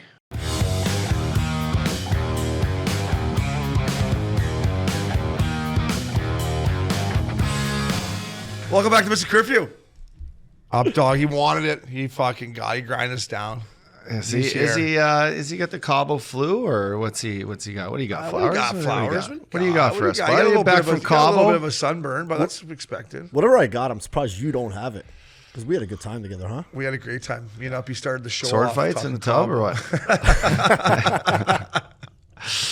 Tough not to get what each other has. If that's the case. Me and Flowers had our first night. We had by ourselves. I missed the first night at Billy Quinn's. The first night's the best night. And then we had a bunch of friends come in the next night. Javi brought a bunch of friends in. That's right. You can't have a bad day. You can't have a bad night when you're staying at Billy Quinn's house. That house is just sick.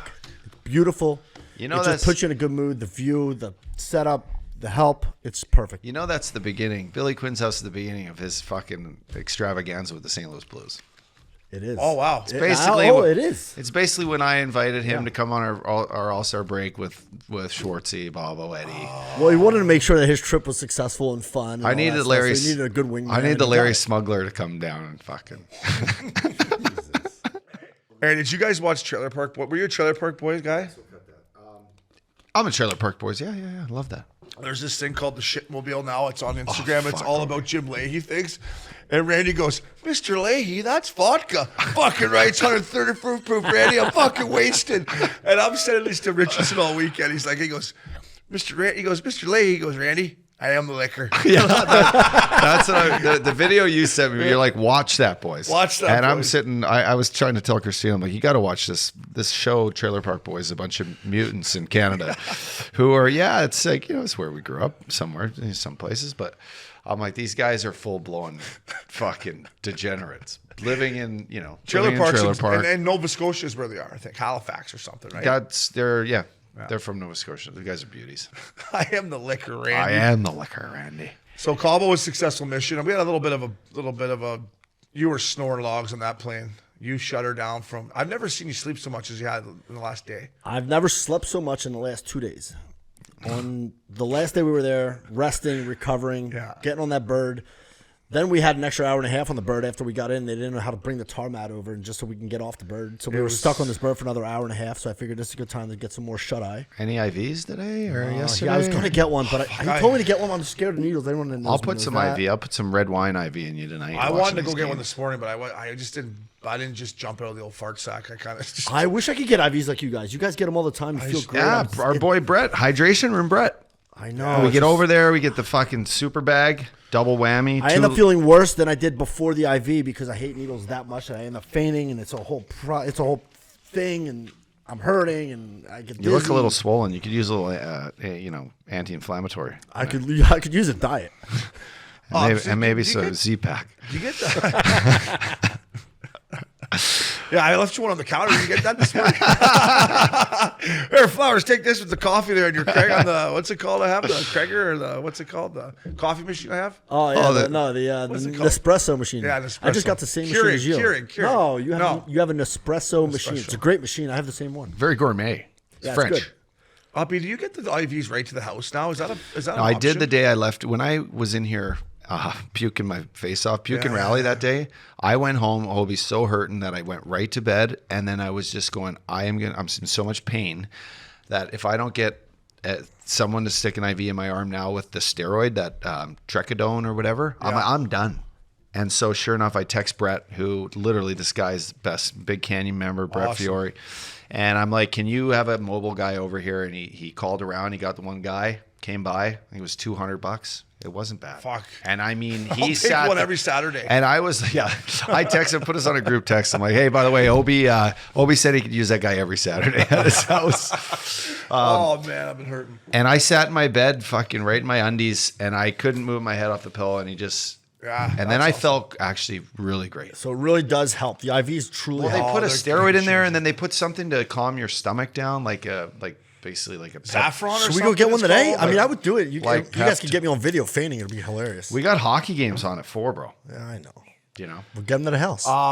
Flowers, how nice was it? Updogg, the one thing he wouldn't have liked about I told Uppy it was weird having him on a trip and not being, right? Because I've always gone to a Cabo with Uppy, but he wouldn't have liked our couch sessions in the morning. No, we wouldn't. And we made sure to tell each other how much we enjoyed our couch sessions and how it's great to not have the Updogg around us, bugging us and giving us shit that we're not in the pool, we're not doing this, that, and the other.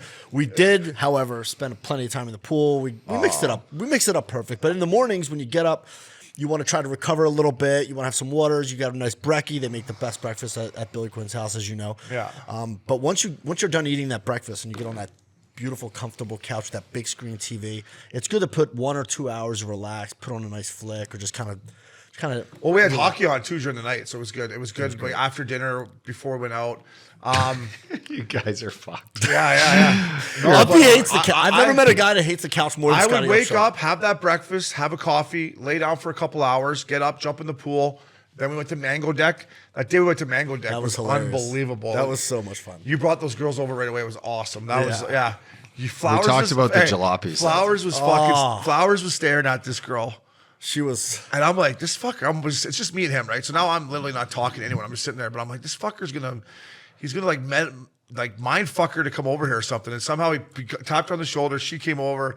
Next thing you know, all her friends came over. I was like, fuck. We had a great afternoon just hanging out with them. They were all from Vegas or somewhere else. But They're from cool. Vegas. Yeah, they were cool. They were fun. They first thing, they all get to our table. They're sitting around. O'Brien orders 15 shots of tequila for everyone, trying to make them feel welcome. Which I was trying to get all of us drunk, including yourself. You did a good job. That was the drunkest I got that whole trip. Yeah, your trip went downhill after that. You peaked there, and then you would kind of. I don't know. Flowers, I give you credit. You do a good job breaking the ice still into your 40s. You still you still get in there. One thing I have, I get it from my old man Meyer. I still have the gift of gab. I can still have a conversation with almost anyone. I like to talk to it's girls, good. and I like to talk to.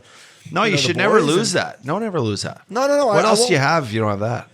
It's a big part of my game. He's got part of my life. He's got Rocky. Yeah. It's my life. It's my life. Speaking of Rocky, last thing about Cabo before we get into hockey with you. Oh yeah. So we leave Mango Deck Ups and we are pinned, right? And we went on a little taxi boat with the whatever, and we were just carrying our shoes back in, and we waiting for Enrique to come grab us, and we go in for another shot, and we sit down, and there's this absolute dime piece out on the beach with this guy that made me look skinny. So we're sitting there thinking, like, how the fuck does this guy get her, right? He's got to be like cartel or something, whatever. So then the guys come over there, they're like, basically tell us, like, hey, don't worry about, like, don't look at those people, just yeah. So we sit down, order a couple shots, and the guy comes over and tells Flowers that he looks like Sylvester. He's like, hey, you look Rocky. You look like Rocky. Hey, you look like Rocky Balboa. You're like Sylvester Stallone. I said, what? He said, yeah, you look like Rocky Balboa.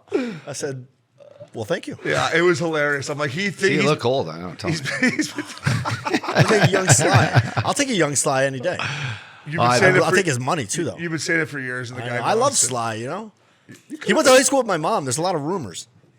You could have been him. You look like your dad. A couple Meyer, different decisions. and happy birthday to Meyer. It's his birthday the other day, Sunday. A couple different decisions in your life, and you would have been Sylvester. So close. Winning that fight, that would have helped. He was a tough. Yeah, it was Meyer's birthday. Real quick, Meyer's birthday the other day. Anyone that doesn't know my old man, he's one of the funniest men in the world.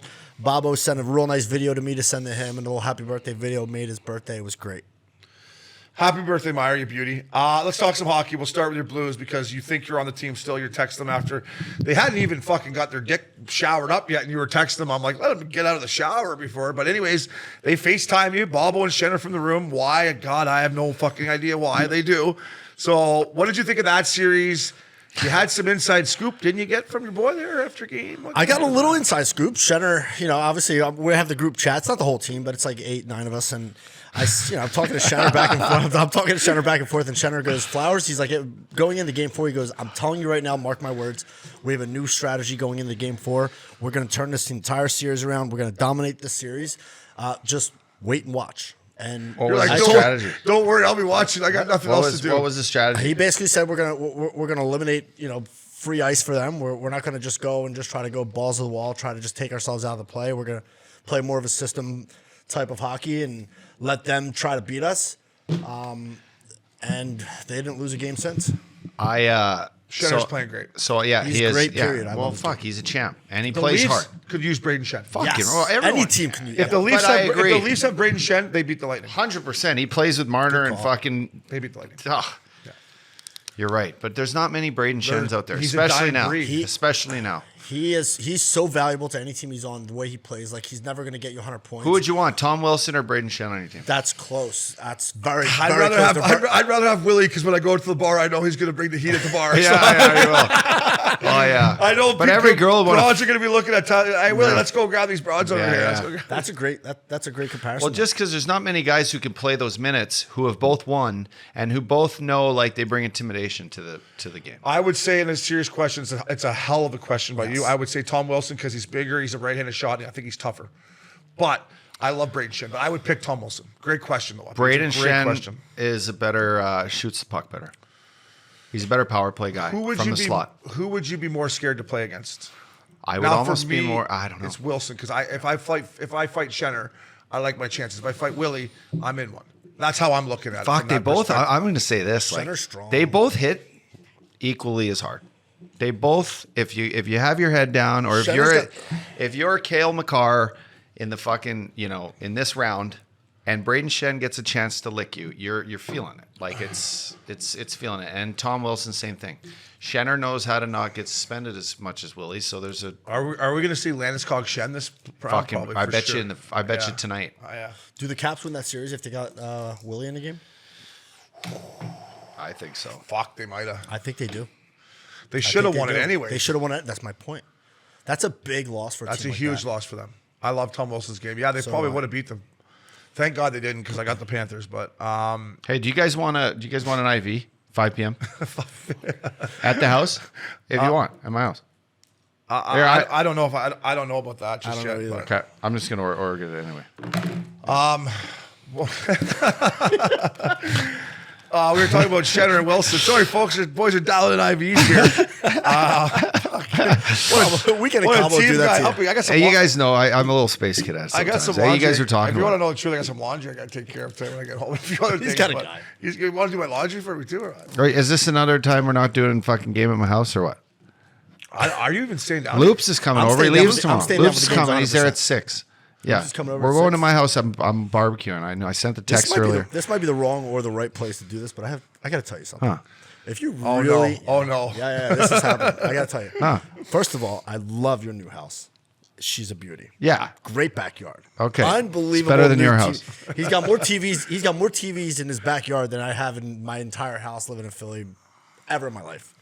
And they're all massive. However, I think you may want to consider, and I mean this from the bottom of my heart, you may want to consider maybe a reconstruction of We might that see our area. first fight Backyard. here. It is going to be happening later. Yeah, you need some new seating where it's like cozy, more comfortable. The I bar's ha- sick, but I think I have the fucking full couch set up in the front. That's moved to the back. I had this talk with my boy Sean back in Margate. Yeah. He sent me a link to the sickest outdoor furniture setup. It's a company that has unbelievable setups, chairs, recliners, the whole 9 yards. You know the deal. You just like to But be nice, comfy watching. I- which I yes, I have do. set up. I brought the chairs back when I last think week. it's fair to say that it's a little tough to be on the high stools and try to watch a game for, you're watching 2 games back to back. It's a little hard in the back. You're in good shape, so maybe not for you. All I know is there goes Upshaw watch the games today. He's gonna have a fucking shovel out. I'll be able to come out with the old fucking Tom walk thing or whatever it's called. Where, heads up, boys. Let's move this shit around here. Fuck. All right. Whatever. Binger, you and Max can come over. Blues, Avs. Who you got? The Blues. How many games you got? I got the Blues. I got them in 7. Listen, I'm not saying the Avs are not the best team in the NHL. I'm not saying the Avs are not the fastest team in the NHL. And I'm not saying the Avs maybe don't get it done this year. However, What are you saying then? I'm saying the Blues have got it done before. Their main core is still there. I think they're built to play a team like the Avs. I think they're built to maybe slow them down a little bit. And they win game 1. Game 1, I mean, they're rested too. Game 1 is anyone's game. They win game 1, all of a sudden we How got much a you want to series. bet tonight the Avs win? Well, we already have a bet, don't we? I got to bet with you too. Yeah, ball the cameras. But you want to bet game 1 tonight, boys? Right here on I bet game 1. What are the odds? I think they're 2. I think Mine the is Avs are 230. 210. 210, 230. Yeah. I'm just gonna bet you straight up. I already got it with my bookie with DraftKings. I don't need it with you guys. Like, hey, you want to bet game 1 or what, bud? I'll bet game 1. What do you want to bet? Hundo It's straight. 2-1. Yeah, $100. We make 200 if Oh we win. fuck! I'll bet you 500 straight up each. Okay, so we get 1,000. No, 500 for 500. That doesn't make So he wants sense. to go straight up. He wants to take advantage of us because we're good guys. Oh, you guys love the Blues so much. Yeah, but still. I'll bet you puck line. Why would I there. bet it with you and I can bet it with the book? I'll bet you 100 straight up. Let me No think line. about that. Yeah. Let me think about that. I may bet You got to give us some odds. They're on the road for game 1. I may bet you puck line. Let me think about that. So you boys got the Blues. Flowers the refs. I've watched a few games with you, mainly in Cabo. Oh, no. But I've texted a lot with you. You feel about the refs is kind of the same way I do. What have you thought watching as a fan? I think the refs can do a significantly better job. I think in playoff hockey, I think what differentiates playoff hockey to any other sport is the intensity level gets raised through the roof. And as a hockey fan, I like to see back and forth 5-on-5 hockey, where last man standing type of hockey. I don't mind a penalty, but I really only want to see penalties if they change the outcome of a play where it's significant. You know, a big turnover, a guy's got a scoring opportunity, and there's an obvious penalty. The Mickey Mouse calls a little stick to the hands. Ticky-tack calls. Oh man, The ones where you call the ref a fucking asshole. I've been watching hockey my whole life, just like you guys. You guys played. I've watched. It's like Watched it from the bench a lot when you played too, didn't you? I mean, come on. I know enough to know one thing, that the game's being called called awfully soft right now. And as a fan, and I know I speak for the millions of fans out there that are watching playoff hockey, I guarantee that the fans are not all that satisfied with what's going on with these refs, and I'd like to see them clean it up a little bit and let the guys earn it. That's the point of playoff hockey. You want to see the guys earn it. You want to see last man standing. That's the type of hockey that sells.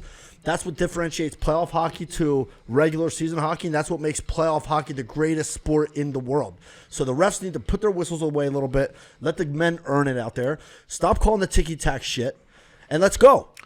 I would say I think they've heard a lot of people complaining about it, ex-players media. I think for you boys on the Blues, in fact, Daddy, I'm sorry, I love you, brother. It kills me to bet against you. I hope you prove me wrong, Factor. Traitor. Power play is just as good as power play is just as good. I think it favors the Blues if they put the whistles away a little bit and play a little 5-on-5. I agree. Although the Blues power play is just as fucking good. But if you're texting Schenner too, you should be like, are you talking the Blues? You should be like, you should do whatever you can to try to get Nathan McKinnon off his game. I've already had a nice long conversation with the team group. And they're boys too, so I'm sure he's got something up his sleeve. They are good friends, yeah. But Landy's gonna handle the Schenner, I think. McKinnon could handle anyone on that team too. Perron will be all over McKinnon. The toughest guy in the series is Bertuzzi. Perron will be all over Cale Makar. I truly watch him every whistle. It's gonna be a. Perron's going to be after it. And then Kadri, what's Kadri? Who's he going to? He'll handle them. Kadri. I think it's going to be a really Kadri and Bobo play junior together. Bobo's the toughest guy in the series. Yeah. Bobo's mean. Manson. I would love to see Manson. Bobo. Oh, there you go. Be a nice dandy. Wow. That'd be a How often do D's go at it though? It's tough. Not many D go DD, right? Remember big Matt Walker played Chicago, number 8? Yeah. I never wanted to fight him. I'm going after Bufflin in game 4, like a melee. And Bufflin was a forward. And I'm going Bufflin in Vancouver, and over comes Matt Walker. Prince is going to find this and put it on when you get my fucking wheels beat off. But fucking, I'm like, he was a weapon. I had no choice. I had him right there. I'm like, fuck it. So to answer your question, only if there's scrums do we ever come together. Yeah, or like looking across at an opening draw, going now's the time. Or that. So we all agree on the refs and Flowers. Last but not least, as I have you in the studio, fella. Congrats on your 100th client. National League client. Yeah, that's pretty sick. Yeah, that's pretty sick. We just recorded. Look at how far you've come, Flowers. So good. You boys are both a huge part of that. We just recorded our 100th episode, so it works out well. Oh wow. Yeah, so, this is 101. Amazing. Richie Baby just got engaged yesterday. Brad Richardson, shout out. My boy. You love her, Yeah. Lovely wife, Jess. She's a keeper. Yeah. She's a keeper. Yeah. They're great together. He's an awesome guy. He's one of your best boys. It was an honor to have him be my 100th NHL client. And I just, listen, for a guy like me that always wanted to be the jeweler of the NHL and I had the aspirations of continuing to grow within my favorite league in the world in sports. It happened by accident. I was going through with my marketing team, going over my entire list of NHL clients that I worked with for my new website they're building. And I started counting them up just for fun. And boom, 100 hit literally on the day. That's sick. Brad Richardson. I was like, holy shit. Yeah. Like, this is actually a pretty cool accomplishment. Our 100th episode was this week. Yeah, we recorded our 100th one this week. So I called my dad. You're making a lot more money than we are, though, eh? Well, I'm working a lot harder, though, maybe. I don't know about that. I don't know. I don't think you are. Holy fuck, you've heard it here, folks. I don't think you're working harder than me. You're definitely not working harder. You're definitely not working harder than these two guys. No one's working harder than these guys. That's a clip. What do you even do? Yeah, because you think it's easy responding to 100 DMs a day? He rubs his dog's nuts or the lack thereof. But you're always sitting down, right? Yeah. I'm always, yes and no. I'm always going back and forth in the office, going to this office where I build the rings, going to this office where I find build the rings? I mean, I don't do it with my hands. Thank God. Look at those fucking things. I tried to stop biting my nails up, dog, for you. So, Larry Flowers, Julie, how many customers do you think you have, or you should probably know, but how many do you have in all? Customers total, I don't know that exact number. I mean, it's in the hundreds and hundreds and hundreds. Are you the type of guy, once you get something for someone, you call a guy back, or is he a one and done guy? No. I reach out to my clients. I have a pretty cool relationship with my clients, especially through social media. They continuously. You're not like a real estate agent, eh? You just sell the place. No, I don't like to. I don't send those mass emails like, "Hey, I got this for sale. You want to buy?" Like, I don't do that shit. I try to keep it natural. You're too busy with your face. With your guys' help and with Missin Curfew, a lot of my clients follow you guys now. I talk to them about Missin Curfew quite a bit. I'll try to get them to follow, and most of them do. And they're always kind of commenting on clips and stuff that you guys are talking about and stuff that I'm on with you guys. And So, my relationship with my clients is pretty cool. It's usually on DM or text, and they reach out to me saying, what they think about a certain game or what they think about a certain scenario that you guys might talk about. And that's a cool aspect of what I do, right? So you're getting good ROI is what you're saying, eh? On return on interest? Return on investment. Return on investment. Well, hey, you're part of the squad. You're part of the squad. We give you a hard time. It's nice to have you, Flowers. In the studio. Look at this guy. Look, he's all smiles. I love being in the studio. I always beg you guys to give you guys a hard time. I want to come in the studio. I want to see your faces. I like to look at you guys. Well, this is our business. You have a real business. Business. This is me and Uppy's business. Business ethics. I mean, if you want to drive down every day, you can come in here on your segments. I would prefer to come here and do it in person. I think it's a little more fun. It's a little more personal. We're not paying for your Uber. Nah, you know what? We're not paying for your Uber, man. Flowers, congratulations on 100 clients. You work hard. We love to joke about it with you. We could here shoot the shit with you all night, but we actually got a guy that played in the NHL coming on. Who's coming on? We got Jason Demers coming at you next. Your Flowers, but we love you, buddy. Jason Demers is a beauty, good Jewish boy. I love him. DraftKings, baby. Updogg, they're everywhere. Oh boy. What a time of year, hockey fans. The pursuit for the Stanley Cup is on. And DraftKings Sportsbook, an official sports betting partner of the NHL, has an unbelievable offer for most exciting playoffs in sports. New customers can bet $5 on any team to win and get $100 in free bets no matter what, win or lose. Updogg, looking to turn a small bet into a big payday during playoffs? Hell yeah. With DraftKings Same Game Parlay. You can just do that. Create your own parlay by combining multiple bets like which team will win, how many goals will be scored, and more. It's your shot at even bigger payouts. DraftKings is safe, secure, and reliable. Best of all, you can just deposit and withdraw your cash whenever you want. Download the DraftKings Sportsbook app now. Use promo code Curfew Kings. Bet $5 on any NHL team to win and get $100 in free bets no matter what. That's code Curfew Kings at DraftKings Sportsbook, an official sports betting partner of the NHL. Minimum age and eligibility restrictions apply. See show notes for details.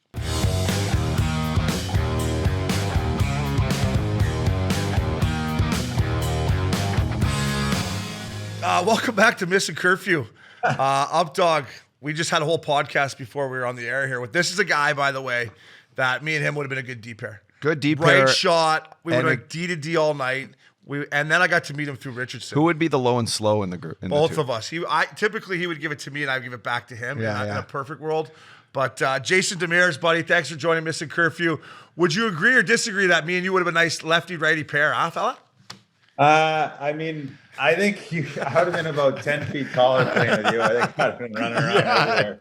I wouldn't have lost my teeth, I don't think. If that was the case, I would have saved them.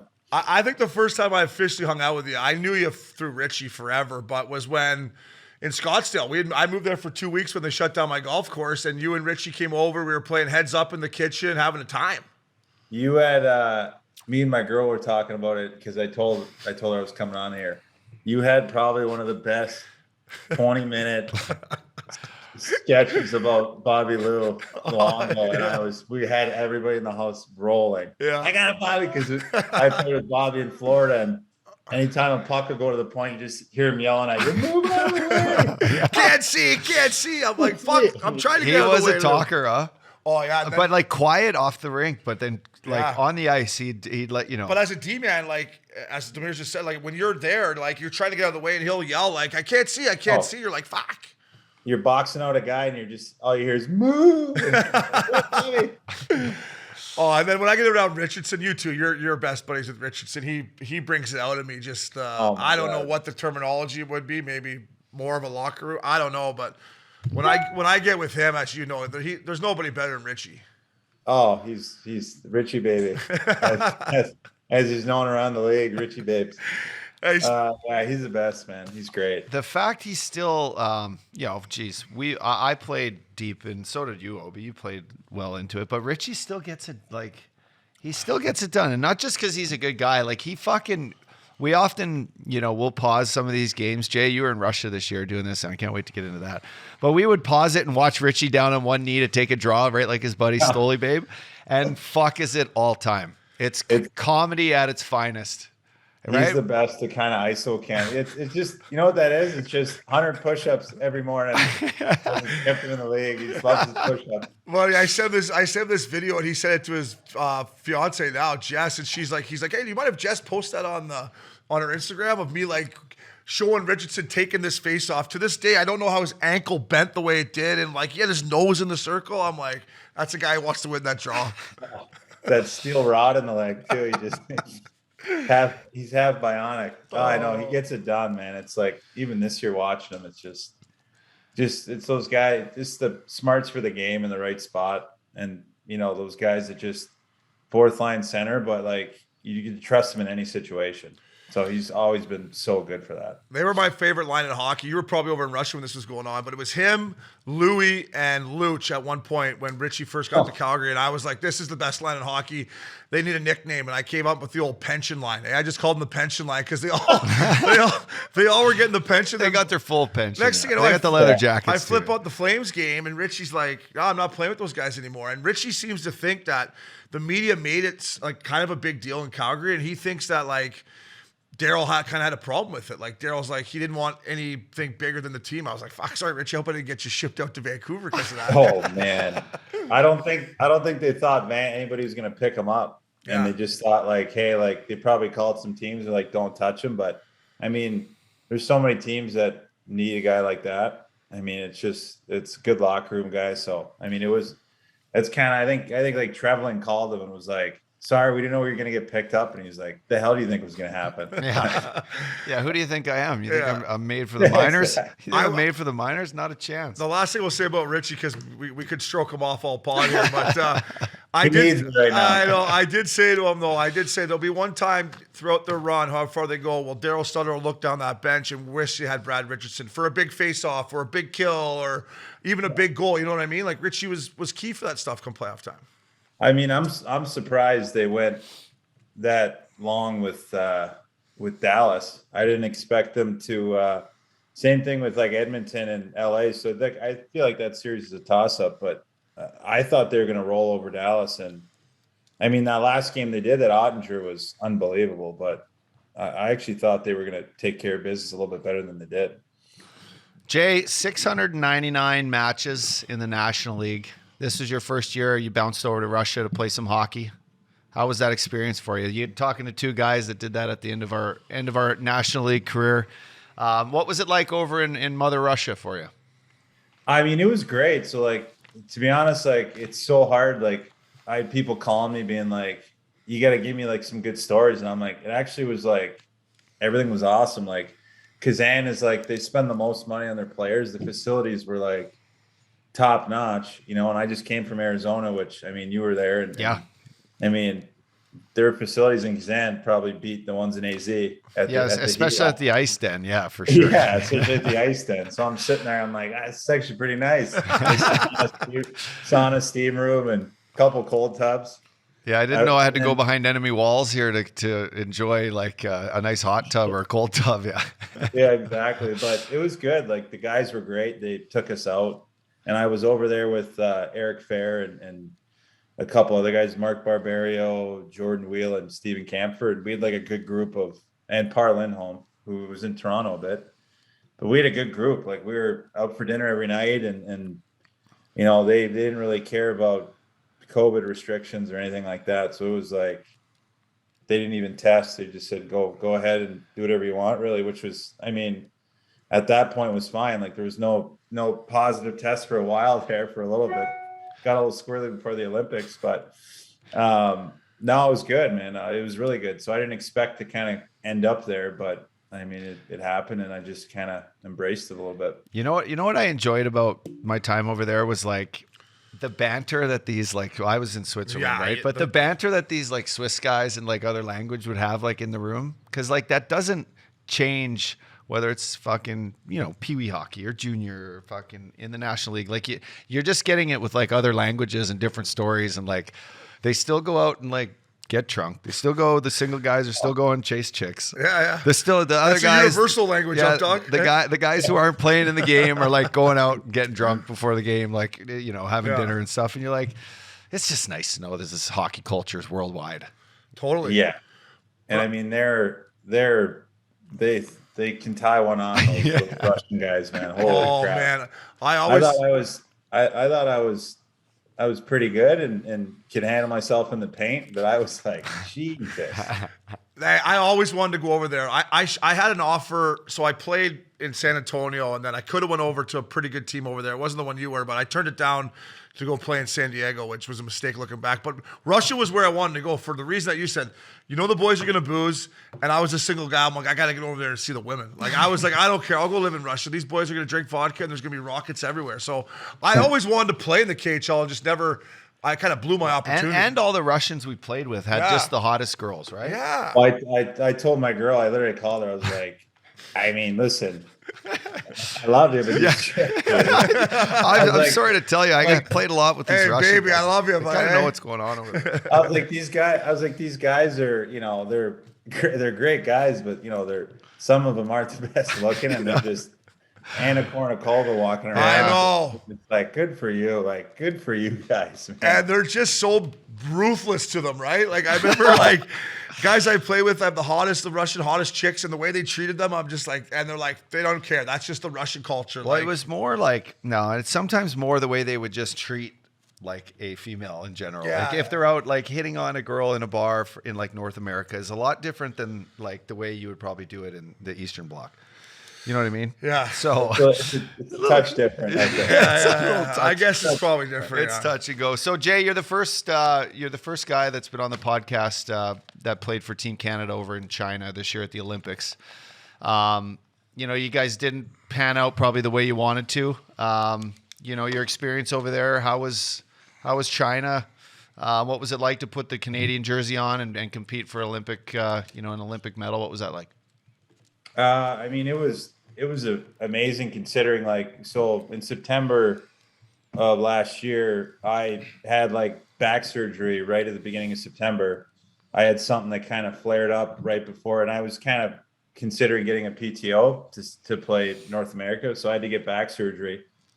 So I literally was like, you know, I didn't know if I was going to play. I had like numbness in my leg, and like, I was like, shit, like, so I went and rehabbed for 3 months, so I didn't like chase a PTO or anything. And I went to Philly for like 2 months with Bill Knowles, you know him. Yeah, of course, yeah. Pool guy. He's the pool specialist, yeah. He's the pool specialist. So I went and did like 2 months in there just by myself. The season was going on, and people were calling me like, what's going on? Are you playing? And I didn't really tell anyone. And then I kind of got back here, and it was like November, and I was like, shit, what am I going to do right now? And then Blair McAsee with Team Canada called me. He's like, what have you been up to? And I was like, training and staying in shape. Shooting pucks against the garage door. Yeah, like 100%. And he's like, oh, you healthy? I'm like, yeah, pretty much. He's like, all right, like, do you want to come play in the Channel 1 Cup in Russia? It was at that time, the NHL wasn't sure if they're going to the Olympics. So they started to set up like a B team. So like, do you want to come play in this? It's 3 games in 4 nights. And I haven't even had a practice yet. So I'm like, all right. They're like, all right, your flight's in like a week, 2 weeks. I'm like, okay. So I was in shape and like I was training, but I wasn't like, I hadn't practiced or anything. So I get over there, and like, I think the first day I get there, I walk into the hotel room, and I'm rooming with Eric Fair. And then Fairs, he's like, you know, if you ever met Fairs, he like gets up, he's like, look, it's a long way from home, man. I was like, yeah, this is nuts. So it was just us there. So they like bring us to the rink. And meanwhile, I just had like an 18-hour flight, and they take us out for practice. It's just me and him. So they get on the ice with us. It's just us and the brass and the coaching staff. And they just throw a puck in the corner, and they go battle. I literally I'm like, what?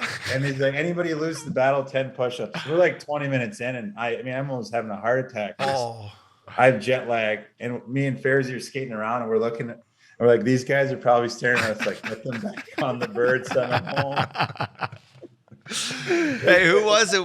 Was it Donor and Sean Burke, or who was the brass? Like, oh, Donor wasn't there. It was like Claude Julien was on the ice with us, and then it was Tyler Dietrich, and then Blair McAsee was just sitting on the bench, and Blair, he's like, the guy never smiles. So I'm sitting there like, oh God, this is tough. So we we get through it and everything, and we get one more practice before our first game. So that was my only practice, and we get in the game, and we're playing with all the KHL guys there. So they're in the room before, and they're like, don't worry, guys. Like, the KHL league is like super defensive. It's, they play a 3-2, 1-3-1. And I'm like, oh, cool. Like, yeah, it should be like a trap game. So we get on the ice. It's like a packed barn. It's the 75th anniversary. They got like Igor Larionov there, like Putin's in the crowd. And I guess they gave these Russian guys all this money. So they're just staring at us like they want to kill us. And I'm like, boys, I can probably bet it's going to be 2-1-2 tonight. And sure enough, it was just like, pucks off the glass, get it out. And I'm sitting there like, first game back and post back surgery. I'm like, oh my God, I don't know what's going on. In like the third period, I got tripped and then like scorpion into the board. So I'm like, there goes my career is over. Like in Moscow. So we get through. Sorry, it's a long story. No, this is great. It's great. We get through the game and we get on the bus and all the guys are like, what are you and Fairzy doing for next year? So I was like, or like for this year, we're like, I don't know, like, we don't really want to play in the KHL. Like, we're not sure, like, depends if the money's really good. Yeah. So literally all of a sudden, like, you see all the guys texting their GMs. On my phone, we get to the hotel. We're supposed to play. We have like a 10 a.m. game the next morning. We're up till 1 a.m. Some guy calls me. It's my agency's Russian like agent that's in the country. Yeah, I literally pick up the phone. I'm like, hello. He's like, you play Russia or you don't play Russia? I was like, what? He's What like, are you offering, bud? Yeah, he's like, we have a contract for you. Like, and I mean, the money was for the amount. I ended up playing like 5 games plus playoffs. And I mean, the money was stupid. Like, it, 3-4 times anything I'd have played in the A that year. So I'm like, yeah, okay. And then I was like, oh yeah, 100%. And I was like, do you guys need like Eric Fair? And he's like, does Eric Fair want to play? I'm like, Fairs, do you want to play in Russia? He's like, how much? And they're like, they give him the offer and he's like, sure. He calls his wife. Sorry, honey, I'm staying in Russia. It's pretty fun. Well, just like literally, and like the next day we literally were out and we ended up spending like, cause we had to leave to go get our Russian visa. So we literally flew to Zurich and we spent like a week in Zurich waiting for our visa. So we snapped it in Zurich for a week together, just worked out and skated and just kind of toured around the city. You're like, can we play here? You're like, can we play here? Yeah, so can we stay here? Can we play here? What are you guys paying? Zurich, here? That's not a bad time there. Oh, I tried to go there too. That was a 2-hour flight that was a 2-hour drive, and I did a lot. I'd leave practice and go there. I would leave practice, drive up there, have a nice little dinner. Shocker. go hit up. I had a cool agent there too, Sven Helpstone. And anyway, do you know Sven? Yeah, he's a good guy. So he'd fucking take me out for dinner. We get nice and pinned, and I just head home. Just drive home drunk. Eh? No, I left my car there twice. Actually, took the train back. Oh, nice. Yeah. You know Andrew Ebbett, right? Yeah. He played on our. Well, actually, he got hurt first game of the Spengler, and then broke his arm. He retired like 2 years ago, and then decided to just snowboard throughout Switzerland, and then just Bern was hiring a new GM, and he went and interviewed and got the job. So now he's GMing in Bern. No way. So like when we were out there, we were like, we went to practice with him. He got on the ice, and I was like, "What are you offering?" Head over to Russia. Yeah, make me an offer here, buddy. I don't want to go anywhere. Yeah, exactly. So it was wild. Then we ended up in Russia, and then from there went to China, and then back to Russia for the playoffs, and then we ended up playing. We lost to that in the first round of the Bob Hartley's team and all that, and then it was right out of there. Don't even get Obi started on Hartley. I hate Bob Hartley. He's a piece of trash, that guy. He's such a fucking loser. I would have flew over there and you could have left me a ticket, and I could have went down and beat the wheels off him right in Russia. It would have been great. If I would have known that, I would have got you leave me a ticket. And then your agent goes, does Shane O'Brien want to play in Russia? I could have got all the boys from Mr. Curfew there. For sure. Love the boys. Oh, I don't know about me, fella. Fuck, I would have been. They love a little toughness. I know, but I would have had a fucking jammer out there. But hey, how bad of a feeling is it? And you had back surgery, so it's even worse. But like, I remember when I went to Finland, like I thought I was going to take the year off. off, and I was in Aspen for New Year's and partying. Next thing I know, I'm in my girlfriend's house in West Hollywood. My agent calls. He's like, "You want to go play in Finland?" I'm like, "Not really. Like, I haven't fucking been doing much. Like, I've been working out, but like, I went over there, buddy, and these guys were just little Finnish soldiers, and I'm like, I am fucking in one, like running stairs, and I'm like, oh, they work so hard, man. Like so it's hard. like, and like I'm going in there, you know, you get those weeks off for national team break, and they're just like pulling tires, and like they're absolutely like, because they're kind of, it's like old school, like they. Like during the summer when they're not playing with the team, they just party the whole time. They're like, well, we're just going to use training camp to get in shape. And the coaches are like, pretty much know the guys are drinking. So they're just like, we're going to get you in shape. So it's like it's like old school training camp. So when we were over there, we were like, why don't you guys like go into the room and tell the gym like, hey, we'll all be in shape. Just don't like kill us. Yeah. And they're like, nah, yeah, it's all right. Like, we're good. We'll just enjoy our summer and then come into camp. I was like, all right. Like, But, buddy, I said that to the boys in Calgary when I got there, to Cammy, kid stage. I'm like, go into Hartley and tell him, like, he's going to hurt somebody here. Like, this training camp is outrageous. Like, I went to Torch's training camp. It was hard. Hartley's in Calgary. I'm like, someone's going to get hurt. And Hudler did. Hudler pulled his groin, or said he did. Hoodsy might have lied. But how much time, I always wondered this about the Olympic team that you guys had. Like, how much time did you guys know? Because it was right to the bitter end before the NHL boys kind of pulled the plug when COVID started running wild through here. Did you guys know a month before that you had a chance, or when did you realize you're going to have to go there and snap it? So after that Channel 1, they like kind of sent out a short list, and they got us like all prepared, and you have to kind of fill out the drug testing pool. You got to like put where you're going to be every single day up until the Olympics, because they can test you at any time. Like I was in Zurich, and at 5 a.m, I get a knock on the door, and I'm like, who the hell? It was an old lady. It was a couple from like some farm town in Switzerland that drove 2 hours to drug test me, like before the Olympics. And I'm like, it was like Rolf and some other, I can't remember the wife's name, Helga or something. And I was like, open the door, and I was like, hello. And they're like, drug testing for Olympics. I'm like, what? Like, it's 5. And I was in Zurich. I didn't even know how they found me. Yeah.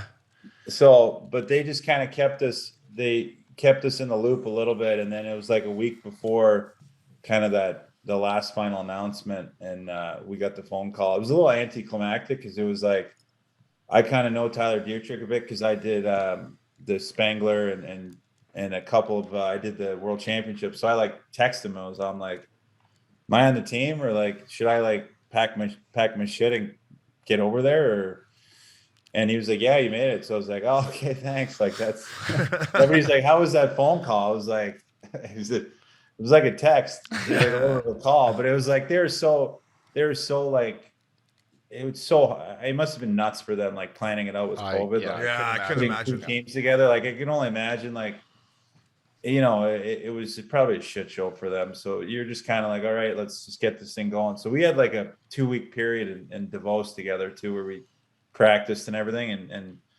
But we didn't, those Swiss guys too, they like played all the way up until like a week before the Olympics. So like, we practiced with them for like 4 days before we left. So like, we didn't really have a ton of time to kind of, you know what? It could have been cool too. Like, I was at the start of the season. We talked. I'm like, NHL guys should not go. Like, and I was never sniffed the Olympics, so I don't know what it's like if you're there. But with COVID, everything, fuck, they're not going to go to the Olympics.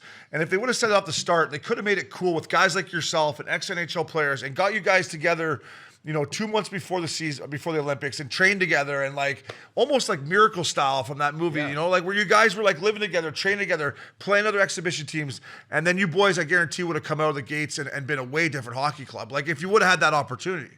For sure. Like, they could have probably got a better sense of where to take guys from and stuff like that. And I mean, they probably held out thinking the NHL would go. So I don't think they really were looking at a ton of guys over in Europe, because there's a couple guys that when I was over there that, you know, I thought could have made the team easily, but, you know, they brought in a guy from North America from the A or something or you know, but again, it's like, who knows what was going on in that office. I mean, but, you know, I thought the first game, a lot with the coaching stuff was tough too, because with Claude getting hurt, and then coming back after the Germany game, like I found our best game was against Germany, and we had Colleton for like two weeks straight, and kind of Claude hadn't met any of the Swiss guys before he got hurt. So like no one, the only voice we had as a team was Jeremy Colleton. And I mean, he was fantastic to come in like with Claude getting hurt. Like he was amazing. It was like a clear voice.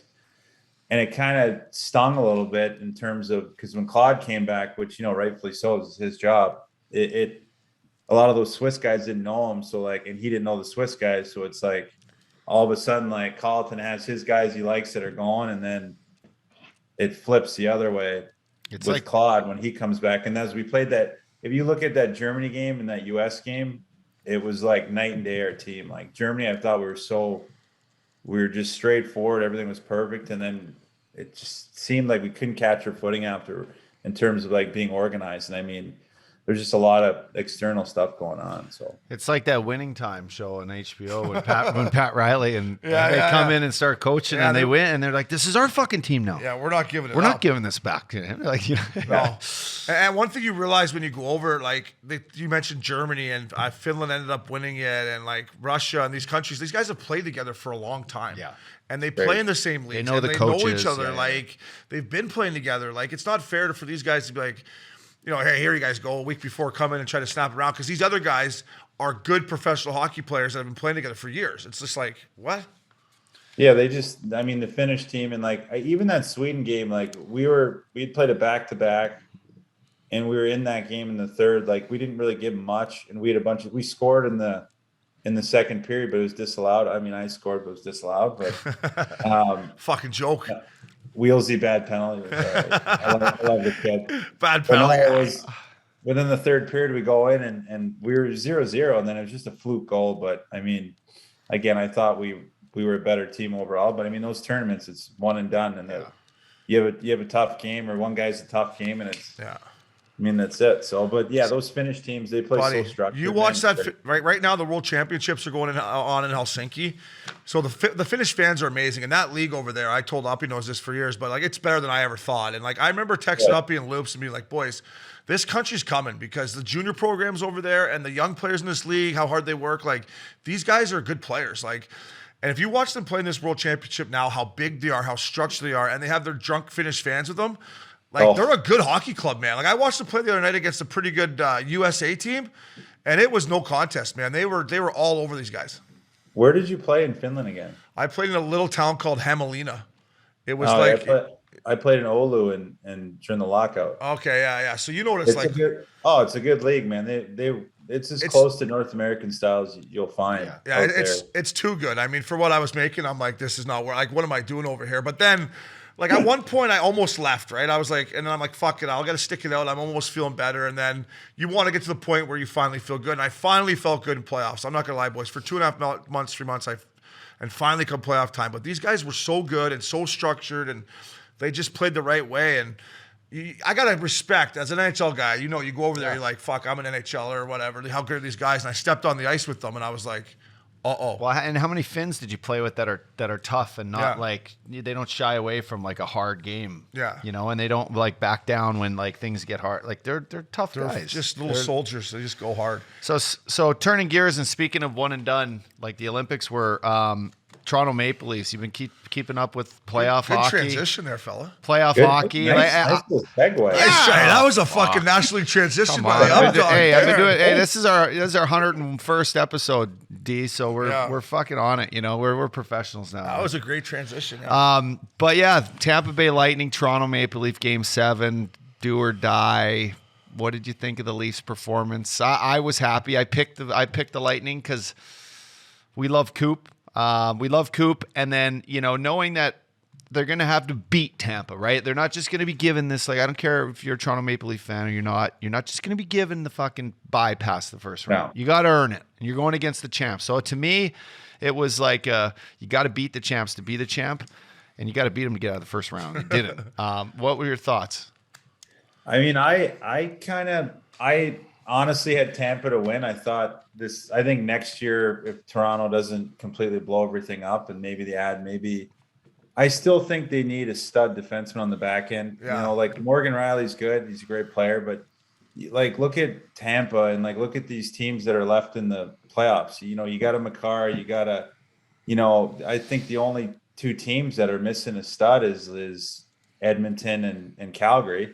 But you know, they're relying on their structure and they got McJesus, so it's like, but you know, they're missing that top guy that kind of just plays every part of the ice and like a Hedman. Like, I mean, Hedman, that was his series, I thought, for the most part. He for took 4 it or 5 over. games, Yeah, took it over. He took over that series, and they looked tired, Tampa. I thought this was probably the year to beat them. And I mean, credit to Toronto, man. They played a good series. They played hard. I thought for the most part they took it to Tampa, but it's just, you know, that when you play those teams with that much experience and they just, the more you dominate them, the more they get into their structure, the more they kind of, it was like that LA team that won, you know, with Richie and that, like the more you'd pound on them, you'd have 40 shots, they'd have 10, but they just get more and more structured. And all of a sudden you're like, how do we lose that game? Just never panic. Yeah. And you feel bad for the Toronto fans, but at the same time, you're kind of like, it's hard not to giggle a little bit. Hey, yeah, like, maybe next year, boys. Yeah. It's so hard. It's so hard to get back in that position again, to like get to a game 7, to put yourself in a spot to get through through a round. Like, you know, as you get older, man, it's hard. It's fucking hard. Yes. And Yeah, and you're right about the defense. And when you're talking about that, about more, I was just sitting here thinking, like, if the Leafs had Letang, right, they probably win that series, right? Like, if you have Riley and Letang, I love I love Giordano. I played with Gio in Calgary. We've all played against Gio. Yeah. Gio wasn't the answer, right? He was moving like me out there near the end of his career, right? But if you go out and get a Letang and Riley, your top pair, you know, now we're talking. I mean, like, Riley's an unbelievable offensive defenseman, but like defensively, sometimes in that big moment, you might not be there to make that play that Hedman makes, or like Toronto's got a Hedman and McDonough. Like, you put those guys on any team, they're the number one. So it's and Hedman can kind of play two ways, but McDonough plays such a hard. Me and Richie were talking about it. Like, he plays such a He's plays the hardest game. Minutes on the ice. It's a man's game. Yeah, every game, man. He just eats pucks. If he goes in the corner, the guy's coming out with it. It's one of those guys where you're just like, he just gets it done. So, and I just think that's they're kind of lacking with Toronto to kind of get them that next step. And poor Marner getting carjacked the other day too. Jeez. What's he doing going to a movie 2 years after this? Well, you should be fucking at Marble Pin with Gurgis. What are you doing going to a movie? Good shout out for Gurgis. Yeah. No, but seriously, what are you not getting? Why are you even still in Toronto? Maybe get that meeting over with and fucking see you later. I should have saw Marner and Cabo at Mandela. Been like, come over here, kid. Here, meet this girl. He'll show John your sorrows away. He's such a good kid too. I know. You know what? He's a good. I gotta say this, and I don't know him, so if you say he's a good kid, I trust you because you're a beauty. But like, I love his skill. I love his playmaking ability. But like, look at Braden Point, right? Like, Point again got hurt, like, came back, played hurt. Like, Marner needs a little bit more. Like, I don't know, man. Like, get in there a bit. Well, you have Marner and Nylander, and I find that's two of the same. Yeah, it's a good point. It's a good point. You know, and you know, it's. I kind of said last summer, I thought the best thing would have been to trade one of them for a top D man. Yeah. Just take your shot. Bring, you know, you're not going to lose as much as you think giving up Nylander or Marner. You're going to get a top 3 defenseman, top 2 probably. You could have stole one from a big team, and I mean, contracts would have kind of met the same. I like both of them. I just think, in your first 2 lines, having a similar kind of player, it just kind of gets in the playoffs. And I mean, you can't say enough about Pointer. Like, I played with both those guys, Pointer and Marner, at the World Championships, and I mean, Pointer's a different animal. Yeah, that's that true. guy just he naps 5 hours a day and plays 25 minutes a night. Yeah. No, and I'm not saying he's going to be Braden Point, but I know about you guys throughout your career. Like, there was D-men that I looked at that I would try to take a little piece of their game, right? Like, if it was, you know, this is a stretch, but Chris Pronger, the way he passed the puck my rookie year, the rest of my career, I tried to go crispy rice every day. You know, Dan Boyle was offensive defenseman, the way he would join the rush at times. Like, you try to pick pieces of guys like Marner needs to, pick some piece of guys to make his game better and make him like harder to play against. Right? I'm not saying, and I know you're absolutely right. Like he's not going to be an animal like Point, but like take a little piece of Point. Yeah, I mean, I'm certain there's place to put it, but I mean, going back, I know he's such a. I don't know if that's in him. Like I just think he's so talented and I thought he really broke through in this playoffs more than the last few years. Like there's tons of questions on him, so I was wondering to see him. And I mean, I have a soft spot for him because he's like your little brother when you talk to him. He's just such a nice kid, and you want him to do well. So I'm glad he did well. But I mean, you're right. It's just that like little extra they got to break through. I mean, they have it in A-Mats. Like he's just a animal. Matthews played unbelievable, and I'm sure, and I like Marner. I'm sure I like him as a kid. But when you're making 11 bananas too, you're making 11 bananas. Like you're there making 11, right? Like, come on, fella, we need you to. I don't care how nice he is. Like, there's another guy making 11 bananas on that team that should get more. No, I mean, are you talking about Tavares? Are we talking about Tavares? Yeah. I mean, he's got slow boots too now, but I thought he salvaged his series near the end. He did. Because I put him on the milk carton. I don't want to take credit, but I did throw him on the milk carton. But you're right. That signing is another one. We just talked we did our NHL network segment, and they asked about a coaching change. I think it's the GM that needs to go because the points you just made, those are great points. Like maybe WikiLeaks gets a hold of the algorithm notes that Dubas has, and we'll find out why he wouldn't trade Nylander. Yeah, like it's something's on him more than Keith. Yeah, something's up internally. I don't know. They got to make a change. Yeah. It's time. Well, it was it? I hate giving this guy credit, but I saw that when Avery posted in game 1 when Dubas sellied after the second goal. He's like, Stevie Yzerman wouldn't do this. He's like, they're done. They're done. I thought it was there for them to take Tampa early in that series. I know. I just thought the longer that I thought after game two, I was like, they're gonna win the series. I'm like, they're gonna beat Tampa in 5 or 6. But I was like, once it went 7, it's like After the veterans. After they won game 3, I'm like, wow, this is corn dogs, I think. And then game 4, they came out and they thought, oh, we got our split. We're gonna come out here, and the fucking Lightning did their thing. And I mean, you had a chance to put the back-to-back champs down and out and go up 3-1. I mean, then they would have won the series. Yeah, that game 4 is probably, if you look back, that's the one that. And again, Johnny and those guys weren't around. They weren't playing by that point. So it's like that's the game where you I remember we got, when I played in San Jose, we got reverse swept by LA, and we were up 3-0. And I remember we're up 3-0. And we're drinking, in the hotel after. We're just having some beers and chilling. And guys are like, "Fuck, we're gonna win this thing!" Like, and guys are like, "Hey, like, just like, you're young. You're like, God, we got these guys are absolutely shit kicking LA." And then we go to game 4 and they squeak out a win, but you can kind of see like they're trending the right way. And we're like, we get in the room after the 3-1, and Dan Boyle comes in and he goes, "Make sure like we got the foot on their neck." He's like, "Do not let them get up." Like he was like game 5. He's like, "This is the game. Like you lose this one, we're going back to LA." And it's like, you're playing a championship team. Like you have to kill them when you got a chance. So that's kind of what happened. If I was in the room game 4, it's like, we have to kill these guys. Yeah. Like this is the game where you sell the farm. Yeah, I agree. Well said. I got to ask you one last thing before we let you go. And we could do this all night with you, fella. We got to get you back on. Well, maybe we get you and Richie at the same time. But you're in studio with a little golf we got to get you out here, you and Richie, and we'll get you in here. We should get the match. Yeah, my game is, oh God, my game's. You look like you got a tan like you're a +2 right now. Hey, I +2 drinker, fella. +2 drinker. That's a pool tan. He didn't get that on the golf course. Hey, there's no tan lines here, baby. What about the refs, fella? I'm battling. Remember old Dave Jackson? I'm battling him on Twitter. I'm battling all these refs. I hate the fucking calls, man. I'm learning to live with it, adapt or die. But as an ex-beauty blue liner, how are you feeling the game's been called so far?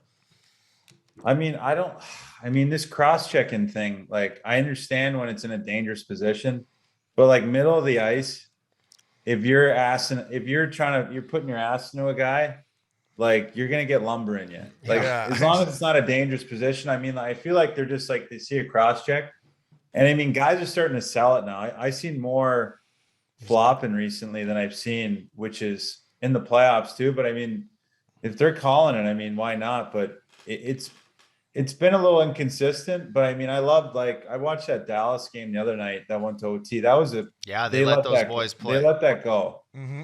Like they called what was right. But the cross-checking one, it's like if a guy's going into the boards and you're giving him a low back and he's, that's dangerous. But like if you're middle of the ice, neutral zone, and the guy's coming back and you're just battling and you get a cross-checking. I mean, I don't think there's anything wrong with that. But little love tap, eh? Little love tap, eh? Well, I'm here. Hey, well said. A little lumber. You get a little lumber in your back. I like that. It's a nice way of saying it. Let the boys play is how I've been saying it all year. So, listen, fella, we appreciate you. We got to have you back on. We could talk to you all night, but we got to go watch these hockey games that I got a Gino. Yeah, I got to go too. You guys pushed me back like 2 hours.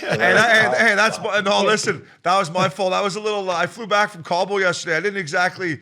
I would have been on the second bus this morning. Let's just say that. I would have been on the second bus. Double espresso and a blueberry muffin. I would have texted you for your deep party to say, grab me a coffee there, fella. I'll meet you on that second bus. I've been with Richie in the car a few times. You're like, how are we going to get through this fucking one right now? Enjoy the games, buddy. We appreciate you having you on Missin Curfew. Let's tee it up real soon. All right. Yeah, let's do it. See you, boys. Thanks.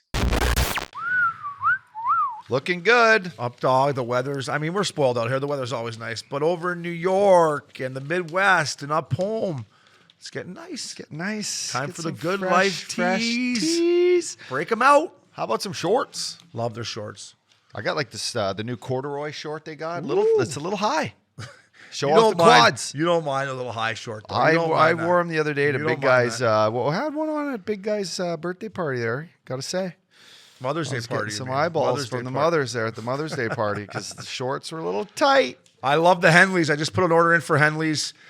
They got lots of great spring colors. Updogg, I felt like I was looking at your closet. There was pink and light blue. How about this one I got on? This is like the olive. So get the Henleys, the spring Henleys for you people up in Canada. Playoffs are here. It's starting to get nice. Got to get some new gear from Goodlife, Uppy. It's true. And opening and expanding their brick and mortar business with a store in Newport Beach. Love it. At Lido Marina. Can't wait to see this store in action. We'll go there, get our coffees. I was just going to say walk that. Coffee, around. get in there, have a peek. Bring little Riley, my dog. Yeah, that'll be great. So Goodlife, check it out. What's that promo code, Updogg? Curfew.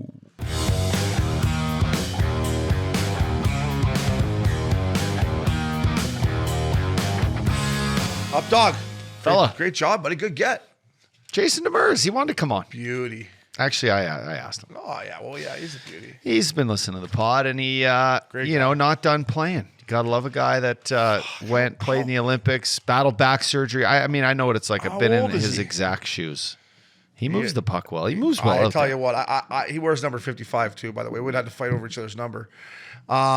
He's only 33. He could keep going. 30, yeah, no kidding. I thought he was older than that. No, his injury really, he set him back.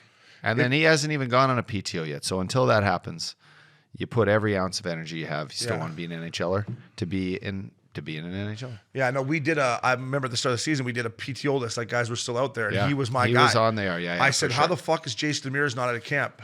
Obviously, now I know he had back surgery. Great right-handed defenseman, moves the puck well, moves well side to side. I joked about him to start the pod, but he would have been a dream D partner for me because he's a right shot. He opens up. Third, fourth D. He'll give it back to me. Yeah. Give it back to me. Yeah, he'll be talking. Yeah, I don't shoot up the fucking wall. And good guy to go for dinner with, too. We would have got drunk as a skunk together. Yeah. So, a lot of Richardson talk there. We're stroking Richie off at the start. We're stroking. Good guy. I love Richie. So, Updogg. Flowers came in the segment. Now he wants to come in here every week. We opened up a can of worms, or I did. Every 2 weeks, eh? Yeah, he's just joking. Love you, Flowers. Binger, Maxie, haul past me, Updogg. Let's go watch some hockey. Let's go, baby. That was Missin Curfew. Come on.